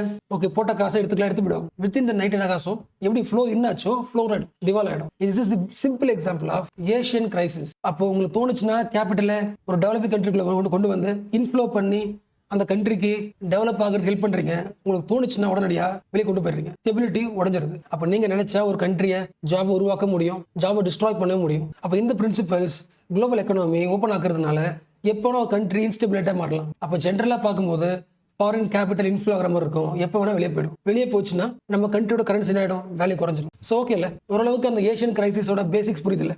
ஏஷியன் கிரைசிஸை இன்னும் கொஞ்சம் டீட்டெயில்டாக சொல்ல முடியும். பட் ஆக்சுவலாக இன்னும் டீட்டெயில்டாக இதை எக்ஸ்பிளைன் பண்ணேன். பட் ரொம்ப லாங்காக இருக்கிறதுனால அதை அப்படியே டெலிட் பண்ணிட்டு ஷார்ட் ஆகிட்டேன். அந்த கண்ட்ரியில் என்ன ப்ராப்ளம், என்ன ஆச்சு, ஏஷியாவோட எக்கனாமிக் டைகர் சொல்லப்படுற இந்த பிலிப்பைன்ஸ், தாய்லாந்து, பேங்காக், இந்தோனேஷியா எல்லாம் இருக்காங்களே, இந்த கண்ட்ரியில் ஒவ்வொரு கண்ட்ரியா அப்படியே சரிஞ்சு வந்துச்சுல, எக்கனாமிக் கிரைசிஸ் ஆச்சுல. அதுக்கு ரீசன் என்ன? அதுக்கு ரீசன் ஒன்று தான், வந்த கரன்சி ஃப்ளோட் ஆயிடுச்சு, அது பார்த்தாச்சு. பட் கண்ட்ரிக்குள்ள போய் ஸ்பெசிஃபிக்கா என்ன ரூமர் ஆச்சு அதில் ஆட் பண்ணியிருந்தேன். பட் இந்த இடத்துக்கு தேவையில்லை. ஸோ அதனால டெலிட் பண்ணிட்டு இன்னொரு கிளாஸ்ல பார்க்கலாம். பட் இந்த பாயிண்ட் புரிச்சுல, எந்த ஆங்கிள் கிரிட்டிக் பண்றாங்க புரிச்சுல. எஸ், இப்போ லாஸ்டா இதே எக்ஸாம்பிள்ல இன்னொரு ஆங்கிள் பார்க்க முடியும். ஒரு ஃபாரின் இன்ஃப்ளோ ஆச்சு, டெவலப் ஆனோம், திடீர்னு காசு கேட்பாங்க, காசு வெளியே போயிடும், அப்போ இன்ஸ்டியூட் வரும். பட் இதே எக்ஸாம்பிள்ல இன்னொரு ஆங்கிள் பார்க்க முடியும். இந்த காசு வந்துச்சுல, எல்லா பேங்க்குக்கும் நிறைய காசு வந்துச்சு. ரீசன், நிறைய பேர் வந்து இன்வெஸ்ட் பண்றாங்க. பேங்க்ஸ் என்ன பண்ணுது, எல்லா மக்களுக்கும் காசு கொடுக்குது. ஒவ்வொருத்தவனும் பிசினஸ் பண்றாங்க, ஸ்டார்ட் அப்ஸ் நிறைய டெவலப் ஆகுது. பட் நல்லா யோசிங்களேன், ஒரு பேங்க் கிட்ட கடன் கேட்க வர எல்லா மக்களுக்குமே அந்த பேங்க் கடன் கொடுத்துச்சுன்னா எல்லாராலையும் அந்த கடனை வட்டியை திருப்பி கட்ட முடியுமா? இல்லை இப்படி யோசிங்க, நான் பிசினஸ் பண்ண போறேன்னு சொல்லி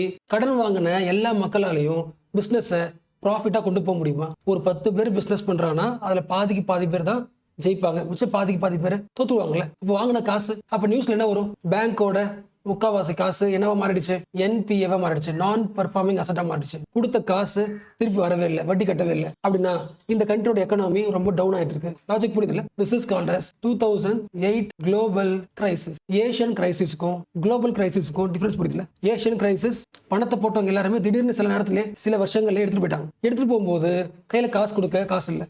ஏஷியன் கிரைசிஸ் புரியுதுல? இப்போ இந்த கிரைசிஸ் புரியுதுல? Global crisis. நிறைய பேருக்கு கடன் கொடுத்தா நிறைய பிசினஸ் ரன் ஆகும், நிறைய growth ஆகுன்ற அந்த மித்தன் ஆகுது, உடையுது. அப்போ எல்லா பேங்க்ஸ் என்ன பண்ணி ஆகணும், கடன் தரும்போது கரெக்டாக கொடுக்கணும். நீங்க என்ன பண்ணிடுறீங்க, வட்டி ரேட்டு, கடன் வட்டி சொல்லுவாங்கல்ல, கடன் வட்டி எப்படி இருக்கு, ரொம்ப சீப்பா வச்சுட்டீங்க. சீப்பா வச்சதுனால எல்லாரும் கடன் கொடுத்து எல்லாரும் ஈஸியாக கடன் வாங்கிட்டாங்க, காசு திருப்பி கட்டல. வட்டி ரேட் என்ன பண்ணுங்க, ரொம்ப சீப்பா ஆக்காதீங்க. அதோட எக்ஸ்பீரியன்ஸ் குளோபல் கிரைசிஸ். ரொம்ப சிம்பிளா சொல்லிட்டேன். So what is the point? இந்த எல்லா கிரிட்டிக் என்ன சொல்லுது, குளோபலைசேஷன், யார் வேணா வந்து இன்வெஸ்ட் பண்ணலாம், லிபரலைசேஷன், கவர்மெண்ட்டே பண்ண வேணாம், பிரைவேடைசேஷன், எங்க வேணா போய் இன்வெஸ்ட் பண்ணலாம், குளோபலைசேஷன் எல்லாமே இருந்தாலும், எல்லாமே பாசிட்டிவா இருந்தாலும் எல்லா கண்ட்ரிக்கும் அது அப்படியே ஆகாதுன்னு அதுலயுமே என்ன இருக்கு, டிமெரிட்ஸ் இருக்கு. இது வரைக்கும் ஃபர்ஸ்ட் புரிஞ்சுல?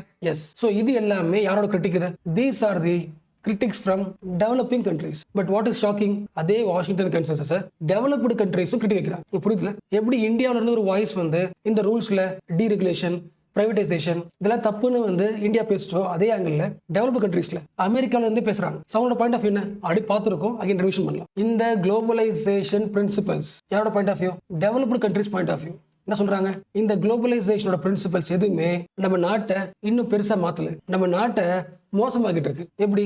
Example America. இது அமெரிக்கா. குளோபலைசேஷன் என்ன சொல்லுது, எக்கனாமியை ஓப்பன் ஆக்கிடு, யாரு வேணா வந்து பிசினஸ் பண்ணலாம். ஓகே, யார் வராங்க, எல்லா ஊர் மக்களும் நம்ம நாட்டில் வந்து ஸ்டே பண்றாங்க, இமிகிரேஷன். அப்ப நம்ம ஊரோட எஜுகேஷனல் சீட்டு, பெரிய கம்பெனில இருக்கிற எம்ப்ளாய்மெண்ட் வேகன்சி எல்லாமே இந்தியா மற்ற ஊருக்காரங்க வந்து ஃபில் பண்ணிக்கிறாங்க. குளோபலைசேஷனால நம்ம ஊர் மக்களுக்கு வர வேண்டிய வேலை, படிப்பு எல்லாமே குறையுது. ரெண்டாவது, நம்ம ஊர் மக்கள் எல்லாமே எப்படி இருக்காங்க, ஓரளவுக்கு ஃபர்ஸ்ட் லெவல் வந்து இம்ப்ரூவ் ஆயிடுச்சு, நல்லா சம்பாதிக்கிற மக்கள். இந்த கார்பரேட்ஸ் என்ன பண்றாங்க, இண்டஸ்ட்ரீஸ்காரங்க அவங்களுக்கு ஒரு பொருளை சீப்பா ப்ரொடியூஸ் பண்றதுக்காக இண்டஸ்ட்ரியை நம்ம ஊர்ல இருந்து க்ளோஸ் பண்ணிட்டு ஆப்பிரிக்கா போறாங்க, சைனா போறாங்க, இந்தியா போறாங்க. அங்க இண்டஸ்ட்ரி வச்சுட்டா அங்க cheap labour, cheap resource, so பொருளை சீப்பா என்ன பண்றாங்க, ப்ரொடியூஸ் பண்றாங்க. அப்ப நம்ம ஊர்ல உருவாக வேண்டிய இண்டஸ்ட்ரி, அது வழியா உருவாக வேண்டிய எம்ப்ளாய்மெண்ட், அந்த எல்லா எம்ப்ளாய்மெண்ட்டையும் இந்த கார்பரேட் பீப்புள் நம்ம நாட்டுக்கு பயன்படுத்தாம மற்ற ஊருக்கு டிரான்ஸ்ஃபர் பண்ணிட்டாங்க இந்த 30 வருஷமா. அப்போ குளோபலைசேஷனால நம்ம ஊரில் உருவாக வேண்டிய எல்லா எம்ப்ளாய்மெண்ட்டும் வேஸ்டா போயிடுச்சு. என்னோட பாயிண்ட் ஆஃப் வியூ, டெவலப்டு கண்ட்ரீஸோட ரைட் விங் பாலிடிக்ஸ். இப்போ என்ன பண்ணணும், we have to once again we have to make America great again. எல்லா இண்டஸ்ட்ரீஸும் மறுபடியும் அமெரிக்காவுக்குள்ளே உருவாக்கணும். எக்கனாமி என்ன பண்ணலாம், க்ளோஸ் பண்ணலாம். அப்போ எந்த பிரசிடென்ட் ரீகன் எக்கனாமிக்ஸ் வழியா யூகே தாட்சரிசம் எந்த கண்ட்ரிஸ் எல்லாமே கண்ட்ரியை ஓப்பன் பண்ணணும்னு சொன்னாங்களோ அந்த எல்லா கண்ட்ரிஸும் இப்போ க்ளோஸ் பண்றாங்க. எல்லா மக்களும் இங்க வராங்க, இமிகிரேஷன் க்ளோஸ் பண்ணிருக்கலாம், நம்ம ஊர்ல இண்டஸ்ட்ரி ஆரம்பிக்கலாம், நம்ம கண்ட்ரி டெவலப் பண்ணலாம். ஓப்பன் பண்ண வேணா ரெஸ்ட்ரிக்ட் பண்ண ஆரம்பிக்கிறாங்க. மற்ற ஊர் பொருள் நம்ம ஊருக்குள்ள வந்துச்சுன்னா என்ன பண்ணலாம், நம்ம ஊர்ல லெவல் பிளேயிங் ஃபீல்டு உருவாக்காத மாதிரி, மார்க்கெட்டுக்குள்ள அவங்க பொருள் வாங்காத மாதிரி டேரிஃபை போட்டு அதிகமாக்கிடலாம். அப்ப எந்த ரூல்ஸ்லாம் யார் எழுதினாங்களோ அந்த எல்லா ரூல்ஸுமே தப்புன்னு அவங்களே பேசுறாங்க. லெவல் பிளேயிங் ஃபீல்டு தப்பு, டேரிஃபை போடு, இந்த WTO சொல்ற ரூல்ஸ் எல்லா ரூல்ஸ் இருக்குல்ல, எந்த ரூல்ஸும் ஃபாலோ பண்ண வேணாம், இந்த ஸ்டாண்ட் எடுக்க ஆரம்பிச்சிட்டாங்க. அப்போ வாஷிங்டன் கன்சென்சஸ், கேபிட்டலிஸ்டோட பிரின்சிபல்ஸ், அண்டர்லைங் பிலாசபி இருக்குல்ல, அதை ரெண்டு ஆங்கிள் கிரிட்டிக் பண்றாங்க. ஏன்னு புரியுதா? What is reason? இந்த குளோபல் ஹிஸ்டரி பார்க்கும்போது இந்த UK, USA, யூரோப் யாருமே இப்ப பணக்கார நாடா இருக்காங்களே, அதுக்கு ரீசன் வந்து என்ன கிடையாது, குளோபலைசேஷன் கிடையாது. அவங்க யாரும் வாஷிங்டன் கன்சென்சஸை ஃபாலோ பண்ணிலாம் இவ்வளவு பெருசாகல. அந்த கண்ட்ரியில் அந்த காலகட்டத்தில் ஒரு கவர்மெண்ட் இருக்கும், அந்த கவர்மெண்ட் என்ன பண்ணும், இண்டஸ்ட்ரி உருவாக்கி எல்லா ஊர்லயும் போயிட்டு வியாபாரம் பண்ணும். அப்போ அந்த பிரின்சிபல்ஸ் தான் அவங்க டெவலப் ஆகுச்சு, யூஎஸ்ல இருந்து, ஜப்பான்ல இருந்து, சவுத் கொரியால இருந்து எல்லாமே. So what is the point? குளோபலைசேஷனே தப்பு, ஓப்பன் எக்கனாமி தப்பு, அந்த பாயிண்ட் கிடையாது. ஒவ்வொரு கண்ட்ரியோட எக்கனாமிக் ஹிஸ்டரிக்கு ஏற்ற மாதிரி அவங்களுடைய எக்கனாமிக் டூல்ஸை உருவாக்கிக்கணும். ஸோ எப்பொழுதுமே ஃப்ரீ மார்க்கெட் அது தி பெஸ்ட் பாத்வேன்னு சொல்லக்கூடாது. நிறைய ஆல்டர்னேட்டிவ் மாடல்ஸ் இருக்கு. அதுக்கு பெஸ்ட் எக்ஸாம்பிள் சைனா தானே. சைனாவோட மாடல் என்னது? 3 வாரத்துல சொல்லணும் அப்படி சொல்லலாம். What is China's economic policy? நம்ம கண்ட்ரியோட எக்கனாமியை டிசைட் பண்ண வேண்டியது கவர்மெண்ட் தான், ஸ்டேட் தான். ஸ்டேட் இன்டர்வென்ஷன் எக்கனாமி அதானே. So completely opposite to Washington model. This is completely new Beijing model, China model. Second, targeted industrial policy. நம்ம கண்ட்ரிக்கு எந்த இண்டஸ்ட்ரி தேவையோ அந்த இண்டஸ்ட்ரிக்கான பாலிசி நாம டார்கெட் பண்ணி டெவலப் பண்ணணும். which means strategic government planning is needed in our economy. See, actually இந்த model பெஸ்டா இல்ல இது பெஸ்டான்றது விஷயம் கிடையாது. உலகம் மாறிடுச்சு. ஒரு காலகட்டத்தில் எல்லா கண்ட்ரிஸ்குள்ளேயும் ஃப்ரீ ட்ரேட் பண்ணிக்கலாம். ஸோ ஃப்ரீ ட்ரேட்ன்ற வார்த்தை தான் பயங்கரமான எக்கனாமிக் கீவேர்ட். பட் இப்போ இந்த ஃப்ரீ ட்ரேடை தூக்கிட்டு ட்ரேட் பிகம்ஸ் தி வெப்பன். ஒவ்வொரு கண்ட்ரிஸ் நடுவில் டேரிஃபை போட்டு ஒரு கண்ட்ரி கண்ட்ரோல் பண்றாங்க. ஸோ ஃப்ரீ ட்ரேட்ல இருந்து டேரிஃப் வேர்ல்டு லெவலுக்கு உலகம் மாறிடுச்சு. இப்போ என்னவா மாறி இருக்கு? எல்லா கண்ட்ரியும் தன்னோட கண்ட்ரியை பாதுகாக்கிற மாதிரி, சேஃப் கார்ட் பண்ற மாதிரி மாறி இருக்கு. கவர்மெண்ட் பின்னாடி இருந்துச்சு அந்த காலத்துல, இப்போ கவர்மெண்ட் முன்னாடி வந்திருக்கு. அதுக்கேற்ற மாதிரி ஒட்டுமொத்த உலகத்தோட எக்கனாமி மாறி இருக்கு. ஃபார் எக்ஸாம்பிள், ஃபர்ஸ்ட் இருந்தது இண்டஸ்ட்ரியல் எக்கனாமி, இப்போ உருவாயிட்டு இருக்கிற எக்கனாமி டிஜிட்டல் எக்கனாமி. ஸோ இந்த குளோபல் வந்து இண்டஸ்ட்ரியல் எக்கனாமி, இண்டஸ்ட்ரி பேஸ் பண்ணி தான் இண்டஸ்ட்ரி டெவலப் பண்ணா நம்ம கண்ட்ரி உருவாகும். அந்த இண்டஸ்ட்ரியல் எக்கனாமி டைம்ல இந்த உலகத்துல பெரிய பவர்ஃபுல் கண்ட்ரிஸ்னா யூஎஸ்ஏ, ரஷ்யா, இல்ல யூஎஸ்ஏ, சைனான்னு மேக்ஸிமம் 2 பவர் பார்க்க முடியும். பை போலரா இருந்துச்சு. ஒன்னு இப்படி போலாம், இன்னொன்னு இந்த பக்கம் போலாம். பட் டிஜிட்டல் எக்கனாமி டைம்ல இந்த காலகட்டத்தில் பாத்தீங்கன்னா நிறைய பவர்ஸ் வந்துச்சு. டெவலப்பிங் கண்ட்ரிஸ் தனி குரூப்பா ஃபார்ம் ஆயிருக்கு. Asian politics, Middle East politics, South America politics, நிறைய குரூப் உருவாயிருக்கு. இப்போ ஒவ்வொருத்தவங்க தன்னுடைய கண்ட்ரி டெவலப் பண்றதுக்கு, டிஜிட்டல் எக்கனாமி இம்ப்ரூவ் பண்றதுக்கு ஸ்டேட் என்ன பண்ணலாம்? ஸ்டேட் சப்போர்ட் பண்ணுது. ஸோ ஒவ்வொரு கண்ட்ரியும் டிஜிட்டல் ட்ரேடை என்கரேஜ் பண்ணுது. பிளஸ் இந்த உலகத்தோட கிளைமேட் மாறிடுச்சு. கிளைமேட் சேஞ்ச் எக்ஸ்ட்ரீவா மாறிட்டு இருக்கு. AI, governance. அப்ப இந்த நியூ ரியாலிட்டிஸ்க்கு ஏற்ற மாதிரி ஒவ்வொரு கண்ட்ரியும் அடாப்ட் பண்ண வேண்டியது இருக்கு. நம்ம மக்களுடைய டேட்டாவை யார் ரூல் பண்ணணும்? கார்பரேட்டா, நம்ம கவர்மெண்டா, இல்ல வெஸ்டர்ன் கண்ட்ரிஸா? டெவலப்மெண்ட்டை விட சஸ்டைனபிள் டெவலப்மெண்ட் முக்கியம், கிரீன் growth முக்கியம். அதுக்கு கவர்மெண்ட் உள்ள வந்து ஸ்டெப்ஸ் எடுத்தாகணும். அப்போ ஒவ்வொரு கண்ட்ரியும் லிபரலைஸ்ட் எக்கனாமில இருந்து எக்கனாமிக் நேஷனலிசத்துக்கு மாறிட்டு இருக்கு. தன்னோட எக்கனாமியை லிபரலைஸ்டா மாத்திர காலகட்டத்தில் இருந்து நம்ம நாட்டுக்கு எந்த பொருளாதாரத்தை ஃபாலோ பண்ணா ஒர்க் அவுட் ஆகும்? நேஷனலிஸ்டிக் பேஸ்ட் எக்கனாமி இந்த இடத்துக்கு மூவ் ஆயிடுச்சு. Which means repoliticisation of one countries economic policy. ஒரு கண்ட்ரி ஒரு எக்கனாமிக் பாலிசி முடிவு பண்ணுதுன்னா அது நியூட்ரலா இருக்காது. தன்னோட பொலிட்டிக்கல் பவருக்கு எது யூஸ் ஆகும்? Geo political power, national security, domestic politics, இது எல்லாத்துக்கும் சேர்த்த மாதிரி தான் ஒரு எக்கனாமிக் பாலிசி உருவாக்குது. Economic nationalism. எக்கனாமியை பொலிட்டிக்ஸா மாத்தியாச்சு. ஸோ இது வரைக்கும் பார்த்த எல்லா டிஸ்கஷனும் நமக்கு சொல்ற ஒரே ஒரு வேர்டு, இந்தியாவோட எக்கனாமிலையும் சரி, எந்த ஃபீல்ட்ல வேணாம், ஈவன் உங்களோட லைஃப்ல, ஈவன் உங்களோட யூபிஎஸ்சியோட ப்ரிப்பரேஷன்ல பாஸ் பண்றதுக்கு இந்த ஒரு டெம்ப்ளேட்டை ஃபாலோ பண்ணுங்கன்னு சொல்றாங்கன்னா that is myth. ஸோ 2 வார்த்தை நம்ம இந்த எக்கனாமிலையும் யூஸ் பண்ணிக்கலாம், நம்ம லைஃப்ல யூஸ் பண்ணிக்கலாம். டெம்ப்ளேட் வார்த்தை வேற, டூல்ஸ் வேற. What is template? Set of rules. இது அப்படியே உங்க லைஃப்ல அப்ளை பண்றது. Template will not work in economy and also in your personal life. அப்போ டெம்ப்ளேட்டுக்கு பதில் எது இருக்கலாம்? டூல்ஸ் இருக்கலாம். Set of tools. அதாவது ஒவ்வொருத்தவங்க கிளியர் பண்றதுக்கும் இல்ல ஒவ்வொரு கண்ட்ரியோட எக்கனாமிக்கும் ஒர்க் ஆகுறதுக்கான சில செட் ஆஃப் டூல்ஸ் இருக்கும். அந்த டூல்ஸை நம்ம பயன்படுத்திக்கணும். லாஜிக் புரியல? அப்போ நீங்க கிளியர் பண்றதுக்கு எந்த டெம்ப்ளேட் ஃபாலோ பண்றீங்க கிடையாது. நீங்க கிளியர் பண்றதுக்கு உங்களோட ஓன் டூல்ஸ்னு நீங்க என்ன சொல்றீங்க? இந்த செட் ஆஃப் டூல்ஸ் என்ன இந்த எக்ஸாம் கிளியர் பண்ண வைக்கும்? ஃபார் எக்ஸாம்பிள் இந்தியா வச்சுக்கலாம். இந்தியாவோட முக்கியமான செட் ஆஃப் டூல்ஸ் என்ன? ஃபர்ஸ்ட் வெல்ஃபேர் தானே.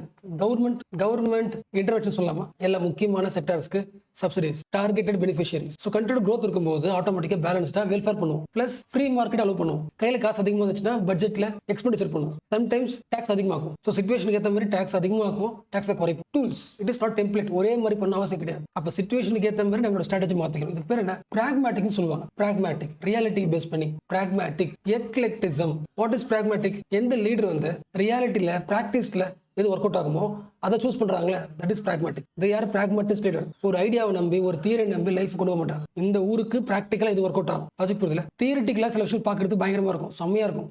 It looks like beautiful. But அதை விட கிரவுண்ட் ரியாலிட்டியில இது ஒர்க் அவுட் ஆகும். ஸோ உங்களை நீங்க கம்பேர் பண்ணிக்கங்க. உங்க மைண்டுக்குள்ள ஒரு தியரி இருக்கு, அதை பேஸ் பண்ணி நீங்க ஒர்க் பண்றீங்களா?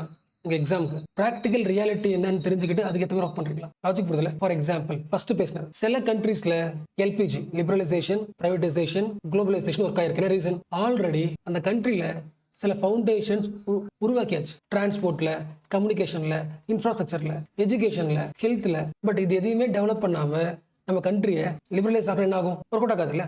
Same like that. அப்படி கிளியர் பண்றதுக்கு டாப்பர் சொல்ற ஸ்ட்ராட்டஜிஸ்லாம் ஓகே தான். But what was your foundation ஸ்ட்ராங்கா இருக்கீங்களா? யூபிஎஸ்சிக்கு தேவையான ஃபவுண்டேஷன்ஸ் இருக்கும்ல, ஸ்கூல் லெவல் இருந்து படிக்கணும்ல ஒன்று, நம்ம நாலேஜ் லெவல். அப்படி இல்லைன்னா உங்களுக்கு ஏற்ற மாதிரி செட் ஆஃப் டூல்ஸ் உருவாக்குங்க. அப்போ கண்டிப்பா ஒவ்வொருத்தவங்களுக்கும் கிளிக் ஆகும். உங்களுக்கான கிரவுண்ட் லெவல் ஆஃப் பிராக்மெட்டிஸ்டா இருக்கும். பிராக்மேட்டிக் எக்லெக்டிசம்.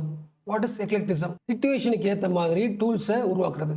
ஃபர்ஸ்ட் பார்த்தோம் டூல்ஸ் பார்த்தோம்ல, டூல் கிட். எந்த டூல் கிட் எடுத்துக்கலாம்? சிச்சுவேஷன் பேஸ்ட் எது ஒர்க் அவுட் ஆகுமோ அந்த டூல் எடுத்துக்கிட்டு ஒர்க் அவுட் பண்ணிக்கலாம். லிஸ்ட் ஆஃப் எக்ஸ்பீரியன்ஸ் பார்த்தோம்ல, ஒவ்வொரு கண்ட்ரியோட எக்ஸ்பீரியன்ஸ்ல பார்த்தோம்ல problem. So what are the problems அவங்க ஃபேஸ் பண்ணாங்க, அந்த எக்ஸ்பீரியன்ஸ்ல இருந்து எந்த டூல்ஸ் செட் ஆகும் அதை எடுத்துக்கிறது. பிராக்மேட்டிக் எக்லெக்டிசம். ஆக்சுவலா இந்த எக்கனாமிக் கிளாஸை வந்து ரொம்ப நேரவா நம்மளோட யூபிஎஸ்சிக்கு லிங்க் பண்ண தப்பு தான். பட் எதை படிச்சாலுமே நம்ம ரியல் லைஃப் கண்டெக்ஸ்டோட கனெக்ட் பண்ற ஐடியா தான், நம்ம ரியல் லைஃப் ப்ராப்ளமோட கனெக்ட் பண்ற ஐடியா தான் கிரிட்டிக்கல் திங்கிங். ஒவ்வொரு டெக்ஸ்ட்டும் நம்ம கண்டெக்ஸ்டா மாறணும். அதான் ஓகேல. So economy is not simply about trade. Economy is completely politics. Globalization is not the trade. It is completely regarding politics. For example, நம்ம கண்ட்ரிக்கு தேவைன்னு சொல்லிட்டு ஆயிலை இம்போர்ட் பண்ணிட்டு இருக்க முடியாது. நம்ம கண்ட்ரிக்கு தேவையான செமிகண்டக்டர் சிப்ஸை இம்போர்ட் பண்ணிட்டு இருக்க முடியாது. ஸ்ட்ராட்டஜிக் மினரல்ஸை இம்போர்ட் பண்ணிருக்க முடியாது. ஸோ உலகம் குளோபலைஸ்டா மாறினதால எல்லா பொருளும் நீங்க இம்போர்ட் பண்ணிருக்கீங்க இல்லை export பண்ணிருக்கீங்கன்னா that will not work. The reason is trade is no longer the economy.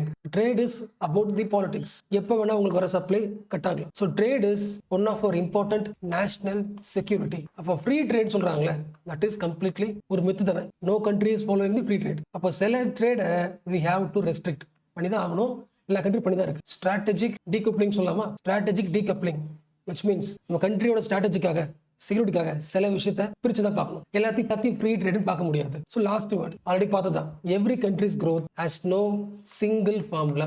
Every country must find its own path for their growth. This is completely relevant to your life. இன்னொருத்தரோட strategy நீங்க follow பண்றீங்க, அது கேட்கறதுக்கு பியூட்டிஃபுல்லா இருக்கலாம், இன்ஸ்பைரிங்கா இருக்கலாம், that may not work for you.